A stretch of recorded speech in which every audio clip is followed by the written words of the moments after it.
turn, but I need you like I've never needed anyone. I want you tied up in my bed with my name carved deep into your chest. These harmless games went to my head, now I want you breathing down my neck. Up in my head and your name's carved deep into my chest. Yeah, I'm all in, I must confess, yeah, I have you breathing down my neck. Yeah, down my neck, yeah, down my neck, yeah, down my neck, yeah. Like an animal, I want you to myself, come on, take control. Yeah, can you hold me down, smooth criminal? Yeah, you're rushing through my veins, got me going half insane. I'm feeling like an animal.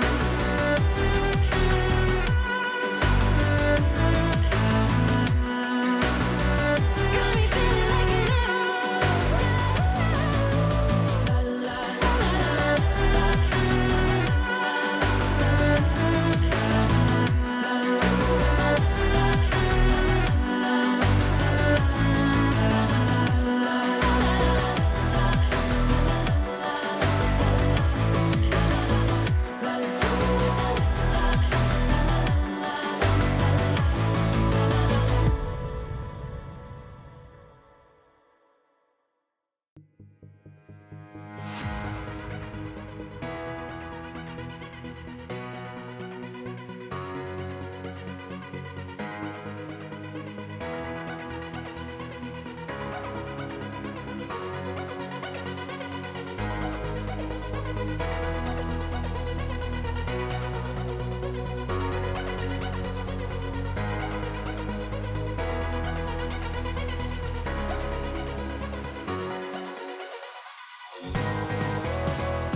rushed into the SCRIM as is. Sort everything out with the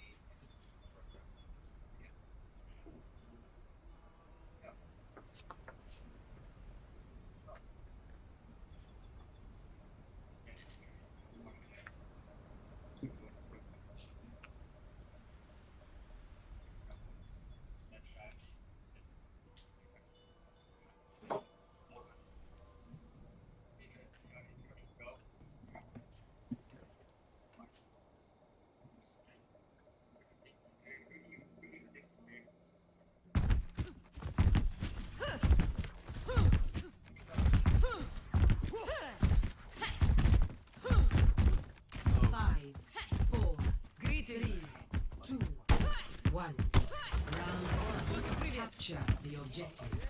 I'll turn it up. That's easier than wave. I think Genji's been one of the characters that benefit the most from the change from 6-6 to 5-5. As Zarya already getting the pick. Yeah, Zarya already getting a pick, but Blue Bladed has definitely responded in kind, gets a little bit too aggressive, I think, there, and falls to Mind Rabbit's Lucio. He manages to pick up 3 in that fight. Mind Rabbit, the Reddit Lucio. Showing Fabius how it's done. Showing Fabius how it's done, yeah. That's Lucio right there. Yeah, poor Fabius, not able to be on the Lucio, unfortunately, in Ana jail at the moment. But yeah, I don't really think that was a good fight to start off with. Well, certainly not if you're Buget Spitfire. You know, large momentum shift towards Ethereal Abyss, as trying to wrap around. Buget Spitfire trying to come around here. Yeah, they're really trying to wrap around, trying to establish themselves on that point. That Kiriko healing is going to be quite a lot. They've got a hack now onto Blue Bladden, though. He has been bubbled, trying to get away there. Does get beamed down by Wezzy on the Zarya, and Katasis also being hacked out there by the Sombra.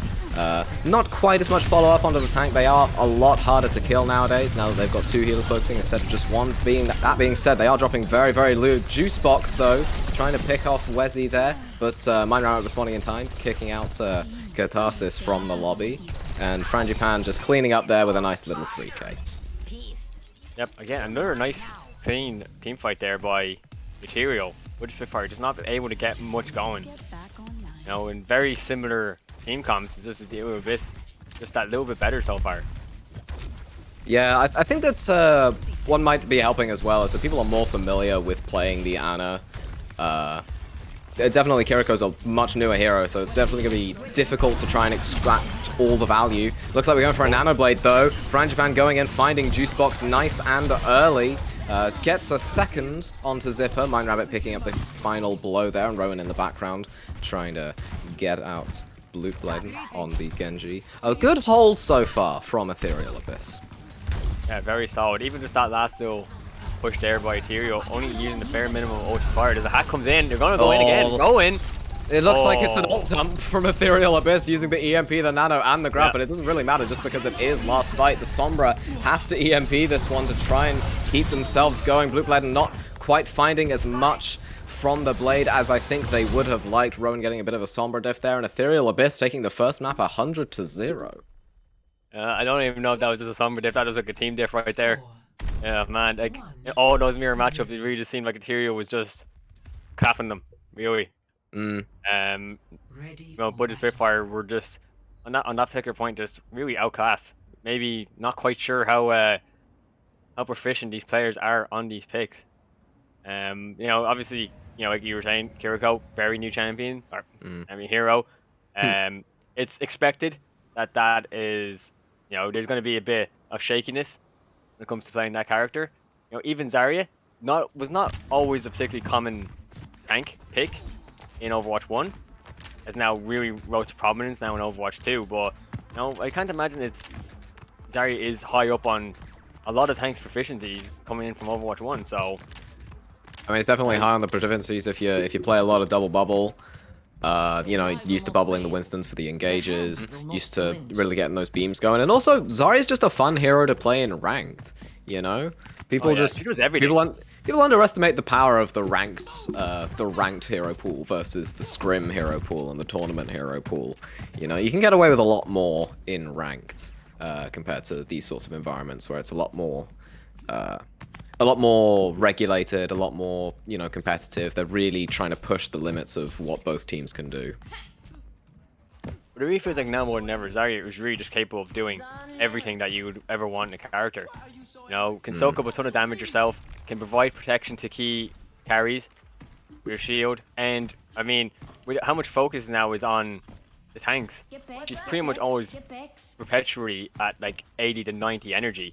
So it means she's pumping out tons of damage as well. You know, she really is just a jack of all trades and master of everything, you know? Yeah, jack of all trades is definitely a great way to describe Zarya. Not quite sure why we're not seeing too much D.Va here. D.Va would probably be quite good on this map. They do have that immediate hack, though, from Buget Spitfire on Hyper Hydrox. Getting that immediate health pack hack. The Genji rotating around to point there, just ceding a lot of space to Ethereal Abyss. Hopefully to just try and get some initial picking going. The hack coming out there onto Juicebox. Not much follow-up from Ethereal Abyss. They're trying to take their time here, dropping Hyper Hydrox very, very low. The hack denied by the bubble. That Genji's fallen very, very low, and Frangipan clears it up with the dash onto Blutbaden, who's just not having a very good game today, unfortunately. Ethereal Abyss rolling through as a coordinated unit. Frangipan getting all of those dash resets necessary to continue the killing streak. I think that's a 3K with Mind Rabbit picking up the 4th. Yep, that frontline Sombra is doing some work. She was looking for that pick, that hack, and Blutbaden just handed themselves up on a silver platter there.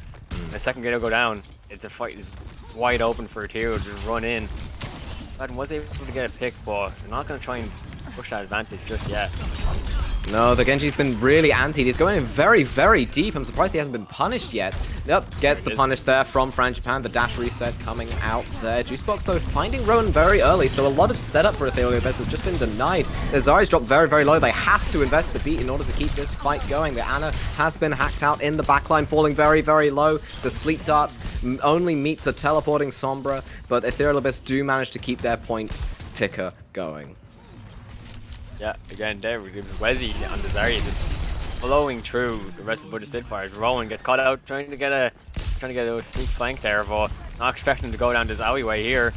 No, and they have the Nanoblade online, but there's no beat to counter it. It only finds the protection Suzu and the bubbles. Not quite what they want, I don't think. Frangipan, though, still managing to pick up the kill onto the Sombra. However, 3 now for Ethereal Abyss, really trying to keep this fight going. 4 now, the Zarya, the only one left alive. The point flip does come through for Buget Spitfire a little bit earlier, but it's not long-lived. No, and that's kind of the only bright spot, is that, you know, during that fight, it was not entirely just progression for the side of Ethereal. They were able to get something, but oh man, this is really Buget Spitfire really struggling so far in this first map. I'm actually keep an eye on Hyper Hydrox, see if they can do anything into the EMP. They're in a good position. They have a very good position that finds 3 members there of Ethereal Abyss. The grab comes out, the follow-up is there. Juicebox unfortunately falling in all of the kerfuffle. The Zarya, though, dropping very, very low on the side of Ethereal Abyss, has to get a lot of healing invested into them. They're not quite sure where they're pushing. They see the Genji up there, takes damage a little bit, but Buget Spitfire, sorry, now making their way onto the point, but Ethereal Abyss have had that time to reset. They do need to beat there for Buget Spitfire just to keep the fight going a little bit longer. Katasis, though, finding a crucial pick onto the Genji. Blute just trying to spy check a little bit there, fails, unfortunately, and gets taken out there by Rowan, but Hyper Hydrox with that pick onto Mind Rabbit continues the nano boost now onto the Zarya, finds one with the right click, finds a second with the right click, but they're just too low HP, and they get taken out eventually by Katasis, who's now having to 1v1 a Genji, which I kind of favor the Zarya in this matchup. But no, okay, but do you favor the Lucio in the matchup? How about no. That? Oh, no. Yeah. Buget Spitfire finally getting a flip on. Cool. Yeah, finally got it there. Took a bit of time from when the fight first broke out, but do eventually. It's back in their favor, but you have bet 99%. You just need to win that one fight and it's all over for the side of Spitfire. See what Blue Bay can do with this Genji, oh, goes in. That's a very, very early blade. Doesn't manage to find anything quite yet. However, the Kiriko has found a kill there onto Rowan. They can push forward now, but the grab comes out. There's no beat to counter it. They're all just gonna die if nobody does anything. Fortunately, the protection Suzu is there just in time. Blue Bladen finding two, getting that blade out of Frangipane, who's just going ham with it, finding, I think, two there. They're getting most of the damage onto the Zarya. But both members of Buget Spitfire who are still alive are just fighting off the contest, and now Frangipane has to back away. Oh man, just by the skin of their teeth, Buget Spitfire survived that. There's no follow-up on the Zarya ultimate, and that was what allowed them to turn that fight back. But he's breaking on again. EMP comes out. It's a very big EMP, drops Frangipane very, very, very low, but the healing is there for the side of Ethereal Abyss, but not for long, as Mind Rabbit has been taken out. Wesley's been taken out as well, a crucial pick onto the tank line.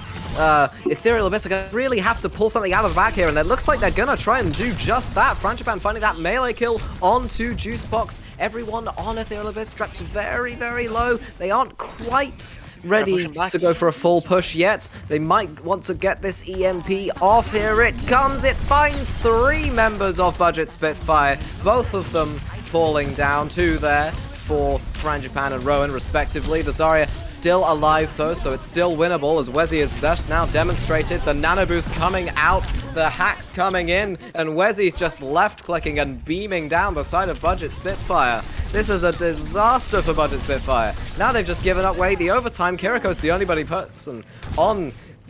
person left on the objective to contest, and the overtime ticks down, and Ethereal Abyss take Busan. Oh man, that's gotta feel so bad for Spitfire. They tried so hard, and they came so far, but in the end it didn't matter, because Ethereal Abyss with the EMP just wiped them off the map, and they're gonna take this first map. See if Spitfire can take anything from them here, but really nice start for Ethereal Abyss. Yeah, Ethereal Abyss now, I think, possibly swapping over to the Junkrat. Bloodbladen now on the Sojourn. That Sombra continuing to be the staple pick for Buget Spitfire. And she's very, very powerful right now.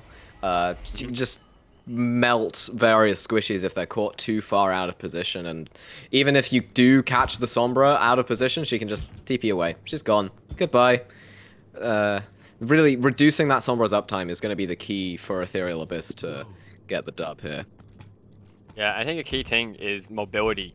A lot of the top damage dealers in the game right now are all these really high mobile carries. You know, like Sojourn, Genji, always jumping around. Sombra can be almost impossible. Unless you have a Sombra yourself, can be almost impossible to just pin down. Now these are the damage dealers that we're seeing really pop up very frequently. And though these are the key factors, right? That mobility, how hard it is to lock them down is what's making them so strong. Yeah, the mobility is health, essentially, as I think SVB once said. The more you can move around, the more you can dodge bullets, the less bullets are going to hit you, and the longer you're able to stay in the fight, stay alive, keep getting that damage done. Looks like Ethereal Abyss are going to continue this Junkrat pick, and I'm very excited to see how it works, because I'm known to enjoy a little bit of the J-Silly every now and then, and I'm very much hoping that Rowan can pull this off. That's very funny, because I'm the exact opposite. Well-known dislike for Junkrat. We'll see what Rowan can do on the pick. I know, slight buff with those projectiles, we'll see if that's going to help Rowan land them. Yeah, that damage is already coming through. Bloodbaden and Zipper falling very, very low. Frangipane managing to take out Bloodbaden immediately. First pick of the fight going through. Hyper Hydrox, though, responding in kind with a crucial pick onto the Fabius on the Ana. And a second onto Frangipane. Fortunately, Mind Rabbit is there.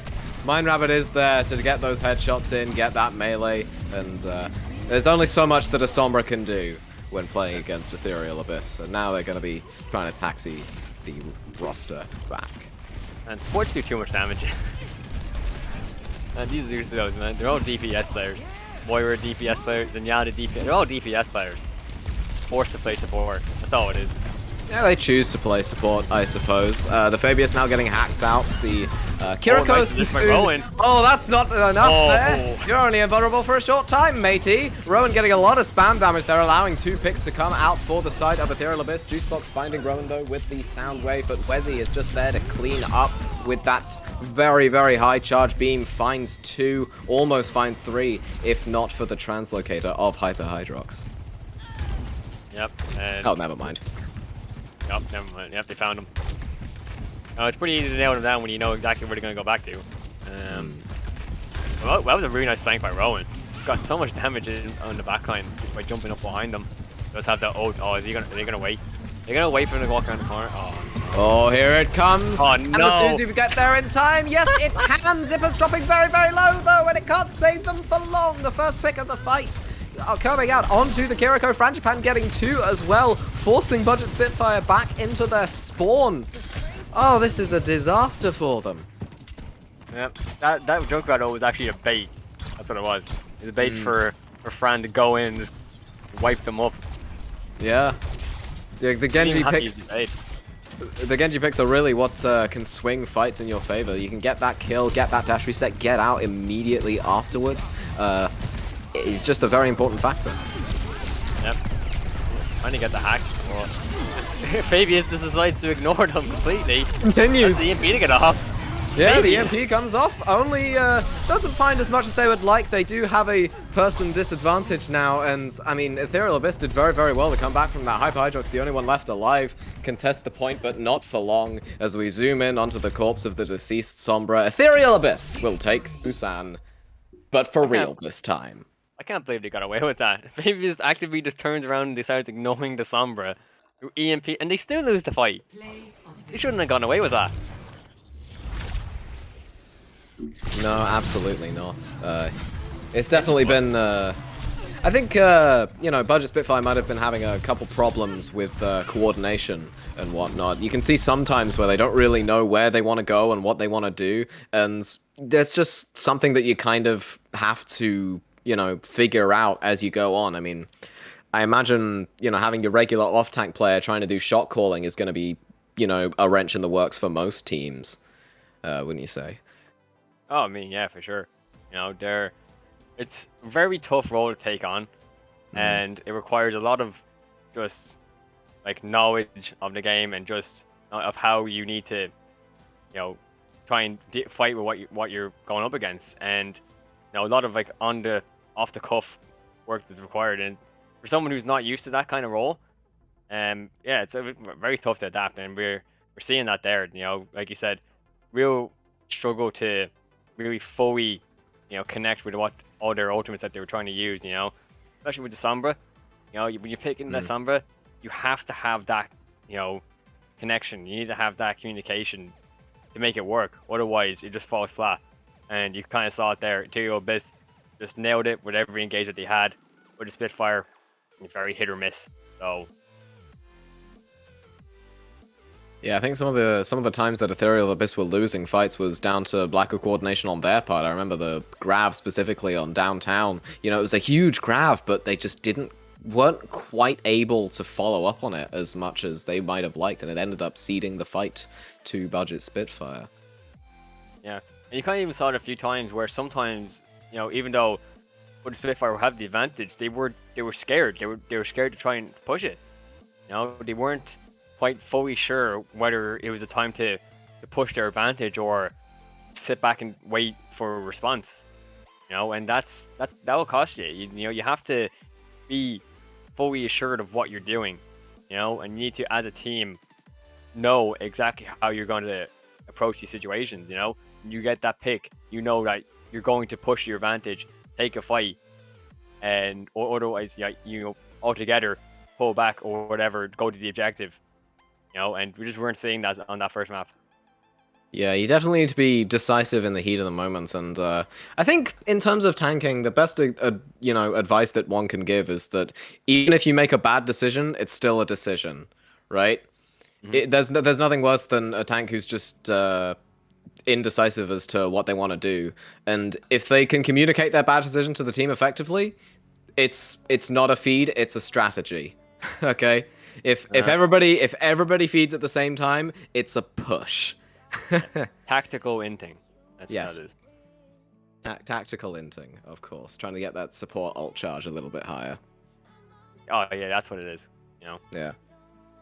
Because I mean, really, if you have the Zenyatta ult, you can counter pretty much any engage, right? That's the strat. If you just take a load of damage, your Zenyatta can heal, and you have the ult free every engage. Yeah, exactly. Just ult dump, win every fight. Yeah, just have your ultimate for every fight, and you'll win the game. This advice was brought to you by a platinum player. You're welcome. I mean, I haven't even for finished my placement. Genji's been giving me nightmares. Well, I've been the Genji, so I've been having I've been having a great time. How'd you get plat? Hey, I was plat before. Okay. Okay. I was plat before. But Genji players are loving this game. Yeah. Well, not for Well, long. unless you're playing for Buget Spitfire, I guess. You're not having so much fun right now. Very, very unfortunate.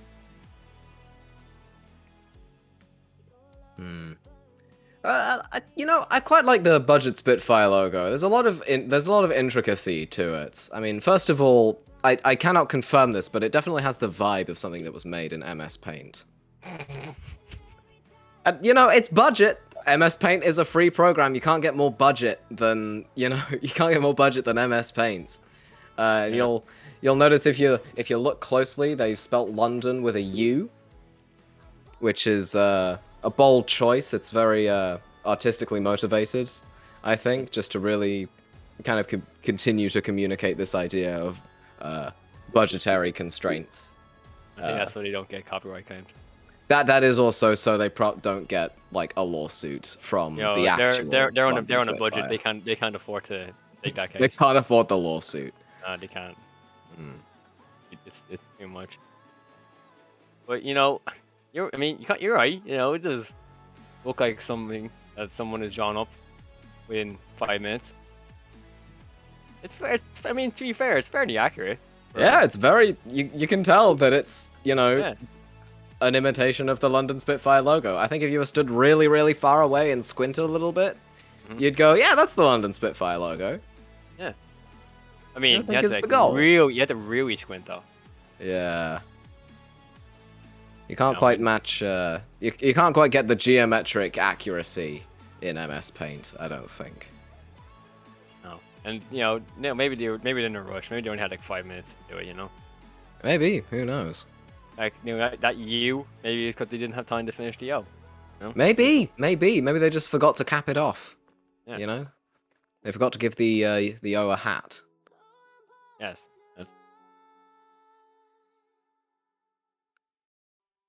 Ethereal Abyss as well. The Ethereal Org have definitely got a very unified design, a design brand in contrast. I think you can definitely tell when you have an Ethereal team on there, mostly because they have the word Ethereal in the team name. That's a good indicator, all right. That is a giveaway. But even if you weren't able to pick up that they're an Ethereal team by the word, you could definitely pick it up by the logos. They've definitely got like a brand uniformity that's very rare to find within various orgs. I mean, that logo looks like they ripped it from some small indie game company. Like Blizzard or something. Yeah, Blizzard are gonna have a lawsuit in any day now. More than one, I probably. Small indie company. Yeah. You wonder why your game's lagging? Since it's a small indie company. Small. It's definitely that. It's definitely independent game developer. You think you're losing your games because of your skill? No, it's 100% Blizzard's fault. Absolutely, there is no skill issue if you are lagging. You're not trash. No, it's entirely the servers. Entirely the servers. Exactly. You get the rubber banding. You hit it. You get no regs. It's entirely the server's fault. How are you supposed to expect that the server's ping is going to spike randomly at the specific moment that you're trying to fight off a tracer? Yep. I mean, it's not your fault that you fired your Hanzo all backwards. It's 100% the game's. Absolutely the game's fault. In its entirety. And I hope people are enjoying this podcast.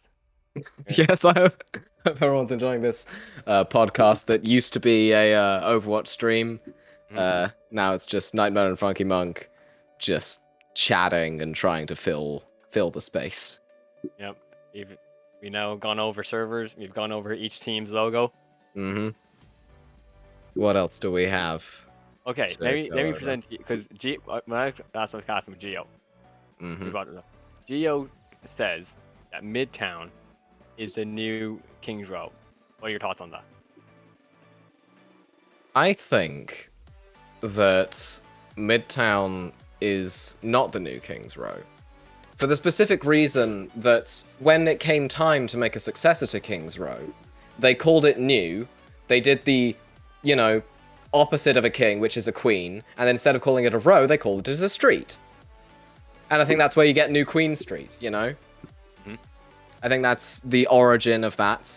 And I definitely like New Queen Street as a map. In terms of Midtown, bringing it back on point, I definitely like the fire truck. All of them. They're just wonderful. I love the map geometry. They really add to the aesthetic, right? Yeah. The Art Deco style as well, mixing in with the whole futuristic aesthetic is very nice. I think Geo's point would have a bit more weight to it if Kings Row was not still in the game. Yeah, that would have a bit more weight to it. It'd also have more weight if there wasn't a second variation of Kings Row specifically for winter. Mm-hmm. Yeah.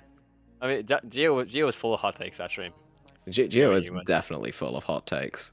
Yeah. Brimming with them. I mean, people still bring up my dislike of Junkrat. They say that's a hot take. I mean, you kind of bring it up whenever you enter a conversation on Discord where the name is just "Don't talk about Junkrat," and you go, "Okay, we're not gonna talk about Junkrat." You can't talk about it except until someone plays it, because then someone's gonna mention it. Yeah. Someone chat's gonna be like, "Oh, Junkrat! Oh man, what a best character in the game." I wouldn't say the best character in the game, but I definitely wouldn't say the worst. Anyway, King's Row now. Speaking of which, Junkrat time. Rowan's back on the Junkrat. On King's Row, Buget Spitfire here. We're good at this. We predicted all this. We're very good at this. It's almost as if an EU team playing hybrid would pick King's Row. Branchman and Rowan there, fighting those opening kicks basically simultaneously onto the DPS. Ethereal Abyss just getting that cleanup going there. Definitely a good fight for them, I think. Yeah, speaking of being good at this, Ethereal Abyss is pretty good at this Overwatch 2 game. That's just come out. Yeah. Rowan gets the nerf pick. The Junkrat has made their presence known, I think, and you can see the high skill that is on display here, predicting exactly where the members of Buget Spitfire are going to be by just firing in that general direction and hoping the map geometry does the rest. Truly a Junkrat moment. Of course, Buget Spitfire are trying to push now. They have to get Ethereal Abyss a little bit further back with the Orisa. The Orisa falling very, very low, having to use that spear. Tries to trap somebody in the room, but it ends up backfiring as Wezzy just lasers them in the back. Blue Batten, though, getting that lovely, lovely railgun headshot onto Rome, but it doesn't really matter as Wezzy's just going off. Blue Batten just continuing to pop off on this Sojourn. Why weren't you playing this earlier, man? Continue, please. I want to see more railgun headshots. Yeah, but here's what I was talking earlier. They have the advantage, and they're just waiting to push it. Give no chance to Respawn to come into the side of it. Imperial, as Wezzy goes down again to Juicebox. Oh, Blue Batten just popping off on the Sojourn today. Why were they ever on Genji? Sojourn is very clearly their hero, and they continue to pop off on it. Rowan trying to get a little bit of spam damage in there. They have the Riptide, but I don't imagine they're going to be using it anytime soon, as Buget Spitfire managing to take that first point of King's Row. Yep, that's pretty much all off the back of Blue Batten on the Sojourn, just popping heads left and right. Can't do that with a Genji. There's Rowan 0 for 2 on the Riptires. Yep, popping heads and Riptires. The overclock coming in. The members of Ethereal Abyss have to run for cover, for they are going to be on the end of a Cheeky little railgun headshot, not for long, unfortunately, as Wezzy manages to laser them to death. Rowan with the Junkrat managing to take out Hyper Hydrox, I'm assuming with a direct, because that does way too much damage on a Tracer. Mind Rabbit with the beat, trying to keep Ethereal Abyss going in this fight. Wezzy's continuing to try and get a kill, manages to find one onto Zipper. Rowan with the damage, kills the Orisa. They get to push forward now, they get to hold this choke, and Ethereal Abyss just holding on. Yep. Again, Rowan, those kind of tight angles are perfect for a Junkrat. Just all that AoE damage in a really small space. There's so much work. You know, you see him pretty much halfway to their next ultimate already. And we're looking at Hyper Hydrox on the Tracer. Here's the Lucio, but doesn't want to try to sneak around. There's no way Ethereal don't hear this, right? There's no way they don't hear this. Right? That was a... I mean, they've already scouted the rotation, as exemplified by Frangipan's disruptor shot into that specific choke, but they have managed to drive Ethereal Abyss back by faking the rotation. That's a lot of space created. But Rowan, ever the Junkrat, capitalizing on it by taking out Blue Baden almost immediately afterwards. The overclock now coming out from Frangipan, trying to find those headshots. Doesn't find much, unfortunately. Drops very, very low and dies, but not before Rowan can get a concussive flying kill onto Juicebox and another one onto Zipper, sending Buget Spitfire packing. Yep, again, just Rowan, just doing so much work on this Junkrat. Has the Riptire, but I don't expect too much from it this again. But it doesn't matter. Oh, nice. I mean, they don't even have a... They don't even really have a method of negating it. He wasn't even looking. Where? Wasn't even looking. Where's Zipper? You know the phrase, cool guys don't look at explosions, and Rowan is very, very clearly a cool individual, dropping the Winston there, very, very low. Mind Rabbit being able to take them out with the headshots, continuing to keep Ethereal Abyss, Buget Spitfire, in their spawn rooms. Yep. I mean, this is such an impressive angle with Junkrat, right? Rowan just keeps nailing that jump up. Wonder how many times they practice that jump. I mean, that can't be easy. I mean, I imagine it's relatively easy. You get a lot of air control with the concussive mines. Here Sure, comes the Riptire. right? It finds both the supports of Buget Spitfire, and they manage even to get a cheeky little kill onto Blue Baden. That's a team kill there for Buget for Ethereal Abyss on the back of that Riptire. I don't know where my brain's going today. And third time's the charm on the Riptire. Oh, and finally got it by hiding in the least expected place in the bookshop. Yes. Didn't see it coming. You never expect to find a Junkrat main reading. Nope. I don't even know if they can read. I mean, they only really understand maths and the most obnoxious angles that they can use to spam people out. And Nano Boost now coming out onto the Winston, but the grab in response drops them very, very low, and they get taken out again. It's the same old story. Rowan popping off on the Junkrat, Magic dying on the Winston, and Ethereal Abyss continuing their hold. Yep, Spitfire just don't have an answer to what's happening right now.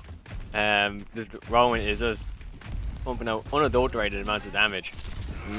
And there's not much... Oh, Magic. That was tragic. That was tragic, unfortunately. But Blue Baden does have the overclock, so maybe Blue Baden's famous Sojourn headshots can open up the fight here for Buget Spitfire. They don't manage to find anything quite yet, but they do manage to find Frangipan, who was antied out there and gets zapped by the Tesla cannon of Magic. But oh dear, I think Juicebox did a little bit of an overextend. The Riptire there coming out onto Zipper. No supports alive for the side of Buget Spitfire, and Ethereal Abyss can just press W in, and that's exactly what they're doing. Rowan finding that cheeky concussive mine kill onto Hyper Hydrox, and Blue Baden, the only member left alive, is Magic. Jukebox trying to keep this fight going with the beat, but it just doesn't work in their favor, as Ethereal Abyss holding out for a very long time. Blue Baden now back on the Genji, trying to get some work done. Doesn't last very long because you can't deflect a laser beam, unfortunately for you. Hyper Hydrox still trying to stall this out on the Tracer, dropping so low. Oh, they're whiffing so many shots. They're 1 HP. Mind Rabbit finally managing to find the kill with that sound wave, but now they've got various other members back. Juicebox has taken out Mind Rabbit. That is a source of healing down for Ethereal Abyss. Magic dropping very, very low, trying to stall the point out as long as possible. Gets sucked by the Fabius, unfortunately, and Juicebox, though, trying to keep this fight alive, getting Wezzy. Oh, no. But, Sir Fabius continuing to pop off on this Moira. This fight is going on for ages. They are not willing to let this go. Much to the chagrin of my very sore throat. Hyper Hydrox with that Tracer kill, finally managing to find Frangipan. Buget Spitfire maybe getting a little bit more ground out of this push. Yeah, you take a break there. I think the fight's over for the moment. The Wrecking Ball is gonna go in. It's really annoying trying to deal with this Moira right now. Yeah, but oh, the bomb goes in. Oh, the bomb goes Mine in. Rabbit. It finds Mine Rabbit. As you just said, Rowan has the Riptire. It comes out, it finds Blue Pattern. These Riptires are just finding these very, very crucial picks at the most opportune moments for Ethereal Abyss. They does cost his life, though. Unfortunately, the Kitsune Rush now from Buget Spitfire, really trying to keep this fight going for as long as possible in the hopes that they might be able to cap point B. The mine's also out. I think they might be able to do it, pending Ethereal Abyss coming back with several... with a couple of online ultimates. They are contesting, however, the Sombra translocating out the Lucio here now. You can stall out for a long time as Lucio if you get the stuff right. The Genji as well, getting hacked out there, not quite getting focused down as much as they would like. Magic though, managing to find Mine Rabbit. It's a C9! Oh, no.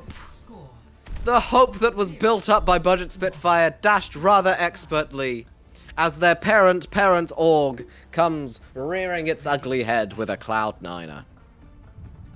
I was so convinced that they were gonna do it, only for them to do that. Oh, you hate to see it. My disappointment is immeasurable, and I mean it's not enough to ruin my day quite yet, but it's getting there. I mean, that super extended, like, 2-minute long team fight probably should have been enough to ruin your day, really. It's done enough to ruin my throat. A play-by-play's worst nightmare, a super extended fight, only for it to end in the worst way possible, inconclusively. Yeah, I'll have to get back to you on that. What a shame. But I mean, credit to Spitfire for even forcing it that far, right? Because it looked for the longest time that was going to be a really, really poor push onto that second point, but they were so close to getting it all the way, only to lose in the most embarrassing way possible. Yeah, definitely very, very unfortunate for Buget Spitfire to get that C9 done there. I kind of hope to see how Ethereal Abyss do their attack round now, whether it'll be a nice quick sweep, or maybe Buget Spitfire will hold even further, perhaps a fuller hold we might be able to see. I mean, it's entirely possible. Spitfire, I think, showed a bit more fight on that map than they did in Busan. So, you can never rule anything out in these scrims. But, I mean, Ethereal, they just look really strong right now. And I don't know if they're going to stick with the Junkrat on attack. But all the DPS options that they've had so far have been working really well. The Sombra, the Genji, maybe not the Sojourn. Maybe didn't do too well. But, all the rest of them all working really well. You can pull out all these different picks, so it's gonna be hard to see Spitfire putting on a better hold than what Ethereal did. Yeah, I definitely am excited to see, what sort of stuff Buget Spitfire try to pull off on their defense round here. I think an interesting thing I noticed about Ethereal Abyss is I think they might be going for the Winston. I'm not quite sure as we have cut away to casters, but last I remember I did see a Winston on the side of Ethereal Abyss. And I'm very interested to see how that plays with the Junkrat. Maybe the Junkrat flies in with the Winston. I mean, isn't that a terrifying sight to see? You've got an ape and a rat just both flying at you. I mean, trying to deal as much burst damage as possible. I think it can also kind of work with the Zarya as well. Just show up the rat and just send him in and see what he does. Because the last thing anyone expects is the Junkrat to be in their face and throwing out the explosives. Usually they're just find some angle all the way in the back and hope geometry does its work. Because I know I only played against that earlier on, and I know I wasn't expecting it. And it looks like that might be what they go for here. Yeah, they're not opting for the Lucio here quite yet. The Fabiist is up there with the Ana. Maybe they're trying to look for an early anti-nade. The Buget Spitfire, though, holding quite far back with this Junker Queen Mercy Ashe composition. Normally you'd want to play it with the Winston, but the dive coming in there from Ethereal Abyss is very, very fast. Unfortunately, Frangipan has to be left behind in order to try and make sure the Fabius doesn't die to the Sombra. The peel is quite quick there from Ethereal Abyss, but it does come at the cost of Wezzy's life, unfortunately for them, and we should see them backing out relatively soon. Yep, except for Rowan, who... Oh, actually, they're going further in here. Maybe they're going in harder. Who knows? They're going in harder, actually. It looks like they're going in harder. Almost worked there. Bloopbaden managing to take out Frangipan, but the Fabiist and Rowan, once again, Rowan managing to find that concussive mind kill. Zipper with the headshot onto Rowan, trying to end his reign of tyranny. They're continuing to push forward here with Ethereal Abyss. The res now coming out onto Bloopbaden. They're going to be trying to get as many kills as possible. That's a great knife stick onto the Fabiist, and Zipper follows it up with the headshots. Those have just been wonderful to see today. And they're sending Ethereal Abyss all the way back to their spawn. It's a disaster for them. Yep, that's a lot of time wasted inside of Ethereal Abyss. And what we originally thought was a lost fight, but you know, they made it a bit closer than we would have thought. But in the end, you know, Spitfire able to recover just enough as Hydrox waiting in the back. Don't quite have the EMP just yet. Well, the EMP not quite there on the side of Hydrox, but Ethereal Abyss do have ultimates, and they're going to get that Kitsune rush. They're trying to push Buget Spitfire all the way back. The Junker Queen falling very, very low. Zipper falling even lower, but they're not finding any kills thus far. Well, I say that as Zipper and Magic both get taken down there. Those are very crucial picks. Mind Rabbit really trying to keep themselves alive as long as possible, but Hydrox and Bloopbaden with those ultimates are trying to stabilize this fight, trying to get Ethereal Abyss to back away. The res now coming out onto Magic. It's only really Mind Rabbit and Rowan available for this fight, and Mind Rabbit's just been taken out. Yeah, Rowan's stuck in between no man's land. I mean, egotic pick. I mean, yeah. That's pretty much all you can really ask for if you're stuck in no man's land. I think he's got going out to as manage well. to get out. Or everybody else just goes in. There goes Frangipan with the Nano Blade, finding 2 dash resets, and another onto Bloopbaden, and Rowan with the tire. A little bit of tactical crouch there from Frangipan, as Ethereal Abyss finally managed to take this point with what can only really be described as an ult dump. Yeah, pretty much. They used basically everything they had. But you know, whatever works, I guess. And now they have 3.5 minutes to essentially just push this to the second point. But you know, it was a nice, you know, initial hold by Spitfire. So like as you said, the ult dump came true. See what they can do now with these owie. Yeah, Bloopbaden's really trying to find those early picks. Rowan flying into their face. Unfortunately, if not for the Mercy, maybe they would have fallen victim to it, but they don't manage to save Magic. Unfortunately, Frangipan and Wizzy going off there, finding Zipper and Magic respectively. Ethereal Abyss still pushing forward. Buget Spitfire still having to run away from the onslaught of damage. Frangipan also getting that pick onto Hydrox. They're just staggering themselves now. Juicebox dropping really low, and Mind Rabbit gets that melee kill. This is a really great push here from Ethereal Abyss. They're really making every single, you know, bit of space count. Yeah, but Spitfire, they just don't know when to call the fight, and flagging themselves out, even further reducing the chance that they're going to be able to successfully recontest this. There's already nearly 100 energy. We're pumping out so much damage. Does have the ult, but we'll see if they're going to use it. They're dropping very, very low. Oh, there comes the overclock. Finds one, finds two. Both the supports of Ethereal Abyss have gone down, but Wezzy doesn't care. Wezzy finds one. Rowan finds another in the form of Magic. Gets taken out, though, unfortunately, by Bloopbaden, but Bloopbaden gets taken out in turn by Wezzy, and Frangipan going in, managing to find the Sombra as well. It's only the Mercy and the Keriko alive. The Blade pulled out for Seren for just who knows sake. And Ethereal Abyss, but this is a scrim, Ethereal Abyss managing to take second point of King's Row. And thus winning. You gotta feel bad for Bloopbaden. They're doing all they can, but it's just not enough. Frangipan on this Genji is just an absolute menace. Just cannot deal with the Genji.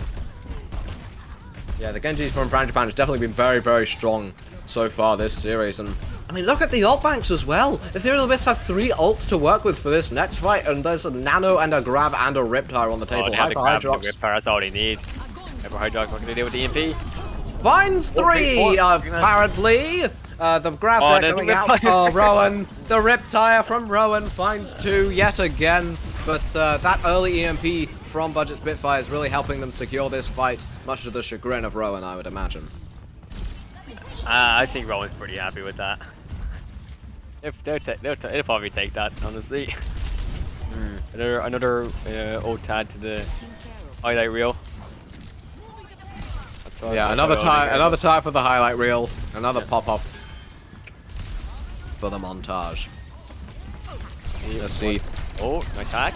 That's a very nice hack. The follow-up is not there, unfortunately. The bomb gets sent in. Finds Frangipan. That's a really good pick. And Blue Button with the headshot onto Wezzy.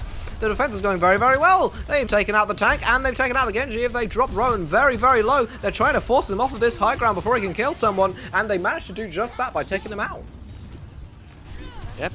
Nice little staggering respawn there of a pretty. You remember Rowan switching to Symmetra. That's unexpected.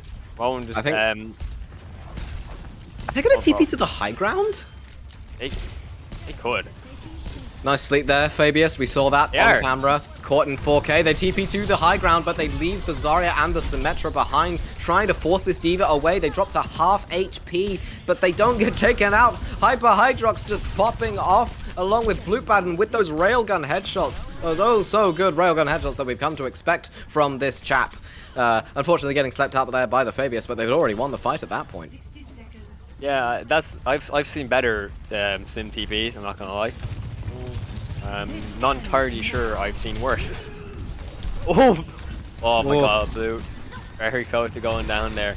Yeah, they're very much holding these railgun shots for as long as they can, trying to line them up. Unfortunately, Overclock does run out before they can find a pick. The Fabius getting hacked there, the nade forced, but Mind Rabbit taking out Blue Baden. This is a great pick for the side of Ethereal Abyss. They have the Nano Boost online. Who will the Fabius use it on, if anyone? Maybe they go for the Nano Blade, but I don't think Frangipan needs it. Frangipan's just going off, managing to get the almost D-Mech onto the Diva. Oh wait, no, there she goes. Mind Rabbit helping take them out there. Blue Baden clicking heads, clicking Frangipan's head more specifically, but Rowan picking up 2 with the Symmetra being the Sombra's in the backline though, and they do have the EMP, but it doesn't really, I don't think they're going to do much about it because they're just being trapped in their spawn.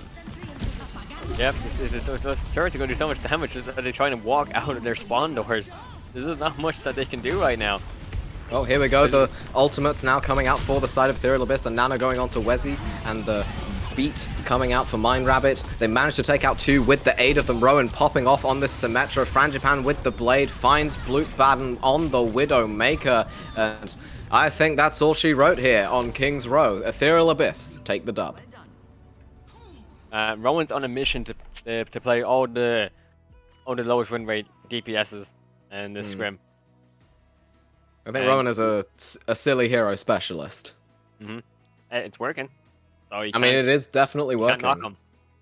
I mean, sometimes an off-meta pick just offsets people to the point where, you know, they just don't really know how to play against it. I mean, I've definitely had that done to me a lot, specifically by Bastion Sim one-trick teams that are so fun to play against. Yeah, I can imagine.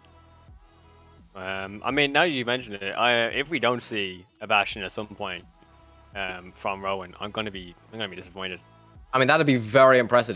He'd have to code the character back into the game specifically for this scrim. Remembering, of course, that Bastion is currently not an available pick in Overwatch 2, due to a rather silly exploit where you can just fire off as many artillery shells as humanly, as you can within the 7-second timer of the ultimates if you just press 2 keys on the same tick. Indie company, by the way. Small indie company, yes. Small indie company. First big title. Yeah. Get the 2 in the name. It's their first big title. Yeah, it's the first big title. Did you not see the Twitch statistics? Of course, it's their first big title. Yep. We are not on copium whatsoever. Expected that there's going to be some bugs at launch. This game only just came out. Yeah, it's not like it's been in beta for, what, years. Not like they stopped working on the other game for like 4 years to still work on this one. But regardless, Poor souls who still played that game. if they play Torby, you still get a turret in this game. In this great They series. still get a turret. We can But do Torby's that. banned in competitive, but I don't know if he's. I mean, Torby's banned in competitive because of a bug where if you just hold E at the end of your overload, you can just get another one up immediately, and the cooldown doesn't occur. How many times can we keep saying small indie comp? Speaking of which, this Ash emote. Small indie company. We get to small indie company, of course. Getting the various camera angles, the dead look in Ash's eyes, almost running into her skull there. The T-pose, of course, for dominance and exclusively for dominance. Yeah, the naval rifle is the most dangerous of them all. Oh man. Oh, indie company. So are any of the fun characters actually allowed to be played, or are they all, bugged out? I mean, you can play Junkrats. That fun character. I don't know what you consider fun, to be honest. I mean, Lucio's there.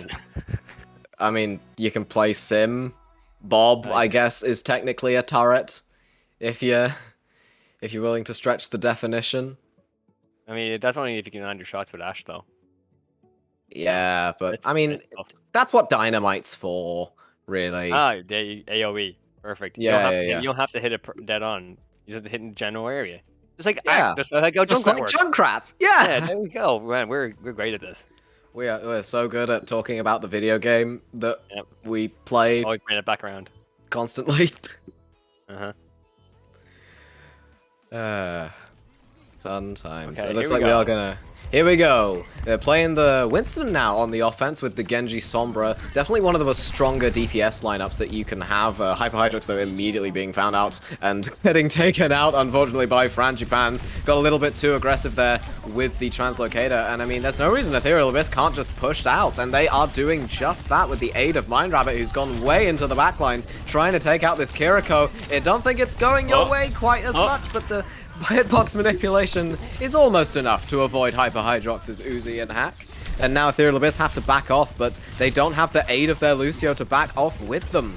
So really, if Buget Spitfire can keep up their aggression, they can get some serious staggers here. Yep, unfortunately, as has been a chronic problem for Spitfire this whole series, they're not just quite keen on pushing that advantage that they get. And like you said, easily could have gotten some stagger pigs, decided not to go for it, played it safe. Just allowing the respawn to come in as Fabius gets hacked, but is being unaffected otherwise. I mean, Rowan's just bullying the Fabius with these hacks. Sorry, Hyper Hydrox is bullying the Fabius with these hacks. Is that a boop kill I see? No, I think they managed to teleport out to safety, or at least DI back onto the ledge. Unlucky there for Mind Rabbit, getting taken out by a melee from Magic, who's now going in onto the Fabius. That's a very nicely coordinated dive. All three members, I think, the Lucio, the Sombra, and the Winston, all trying to take out the Fabius there, and Juicebox getting a nice little double kill with another one onto Wezzy. Yep, Hyper Hydrox. Oh no, they're getting too aggressive now. They're doing the opposite. It's a spawn camp. Too aggressive.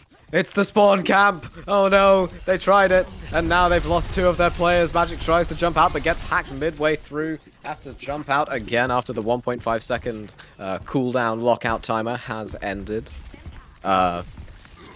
This is just not going very well for Buget Spitfire, I don't think.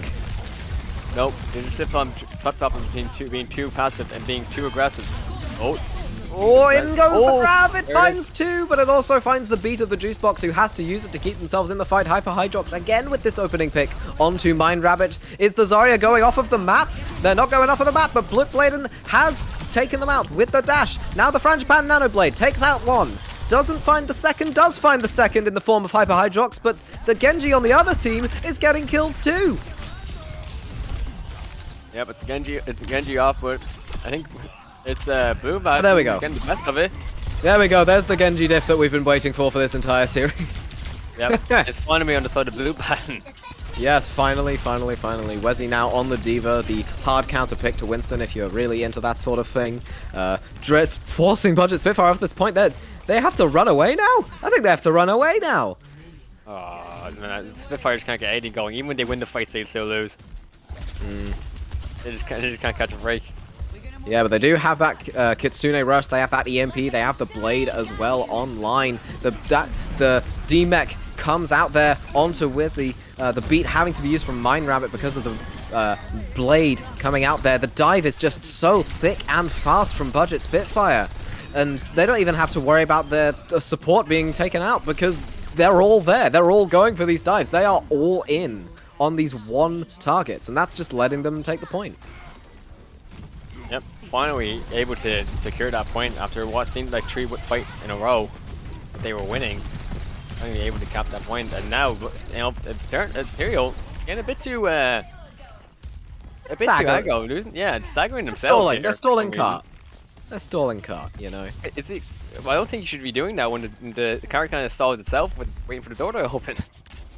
Well, you know, it's tactical, I suppose.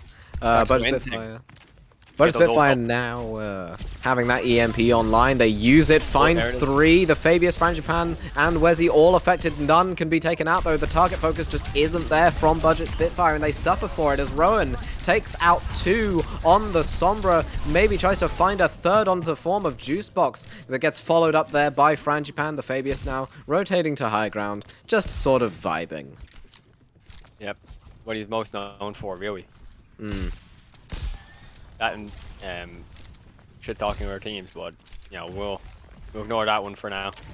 Yeah, Rowan now in the backline with the EMP. Frangipan has the Blade. The Fabius almost has the Nano. Will we see a triple ult combination? I do not believe so, as Buget Spitfire have the tempo. They go all the way in on Mind Rabbit and the Fabius, and they take them both out. This is a hugely well-coordinated dive from Buget Spitfire. They've just taken the principles of Brawl and applied them to a dive comp, and it's working out very, very well for them. Yeah, finally we're starting to see that coordination coming through for the side of Spitfire. We took them to third map before it finally happened, but better late than never. Hack just coming through. Whether you're going to go down, and you know, really solid fight there for Spitfire. They might be able to take the second point. Yeah, and they only had to use 1 ult for that, compared to Ethereal Abyss, who tried to use 2 to swing the fight back in their favor, but it just didn't work for them. No, but they do still have the 2 most important ultimates, and that's the Genji Blade and the Ana boost. See what they can do with it. Well, not all that much, I think, as Mind Rabbit eats the Nano Boost, unfortunately, meant for Frangipan, I think, but we've seen Mind Rabbit pull out a little bit of funny things on the Lucio. The Blade now coming out from Frangipan. Mind Rabbit managing to get that finish up kill onto Juicebox, but Zipper, with the headshots, with the Kiriko, taking out 1 there, but Ethereal Abyss do have the person advantage here, but Zipper won't stop hitting these headshots! What is this, Zipper? Please! Where? Kovacs! I call Kovacs! It's like calling hacks, but it's like legit. Yeah, I mean, trying their best there, but who'd have thought that the most effective Ana boost you can use was actually on Lucio? Who knew? Hyper Hydrox. Oh, no. I don't know, maybe it is the fight they want. Well, they go for the full follow-up, but unfortunately it kind of backfires on them as Zipper gets taken out early there, but the Fabius also gets killed there. EMP there, coming out onto 3. Frangipan falling, Mind Rabbit falling, Wezzy very almost getting D-Mech, gets D-Mech'd quite unfortunately. The hack coming out onto them, dies. Rowan trying to get away, but they've put the translocator right next to where they were fighting, and Magic is just taking a moment to contemplate that Sombra's wasted existence. Yep, they all need a moment. They don't need to think about that any further. I thought Hyper Hydro was kind of trolling going in on that, but what we didn't see was the rest of Spitfire coming in to follow up on the engage. Nice EMP, Hyper Hydro we popped it off in that last fight. Yeah, Hyper Hydrox has definitely been showing up today on the Sombra. They are still sticking with the Winston. They do have the Primal Rage. I wonder what they'll do with it. They might use the Kitsune Rush. Yes, that goes in, but unfortunately Frangipan is taken out very, very early. Then comes the Sombra from Magic. The Diva Bomb, sorry, coming out there. The Protection Suzu, I'm still used to saying that. does deny most of the Diva Bomb's damage, and Ethereal Abyss have to go back into spawn. Rowan now on the Comfort Pick, on the Junkrat, Wezzy on the Zarya. They're going to try and get this last-ditch hold. 30 seconds remaining. I mean, they could have used the Final Rage to try and stop the spawns from coming through, keep them inside their spawn area, but going to go against it. Using it now, trying to bully Rowan away. Yeah, Blue Baden as well. All of these ultimates coming out for Buget Spitfire really helping them give them a person advantage. But Wezzy, once again, just doing Wezzy things on the Zarya, getting all that damage down, gets one pick, which is probably quite crucial to keep Ethereal Abyss in this fight. The beat coming out as well. The blade from Frangipan. They're just trying to keep it going. They find two with one swipe, almost a third in the form of Zipper, who gets cleaned up by Mind Rabbit there. And the only person left alive there is Blue Baden. And Ethereal Abyss managed to hold on to third point of Route 66. Yep, a nice little final hold there. Just the respawns is too much on that particular point. Spitfire just could not find the decisive fight to push the point all the way, but you know, I have to say, Spitfire, they've been steadily improving so far in this series, and you know, that attack was their best performance yet so far. So you know, really good to see that improvement coming in. You know, their team fight has been steadily getting better. The communication, the coordination, we're starting to see signs that it's getting there. But Abyss, I think they're just still just a bit too much right now for them. Yeah, Ethereal Abyss have definitely been more dominant this series. Buget Spitfire winning quite a few fights though, off of the back of their good ultimate usage, off of the back of their very coordinated dives as well. It seems that when Buget Spitfire can go all in with all 5 of their players, they tend to be able to get that first pick relatively easily.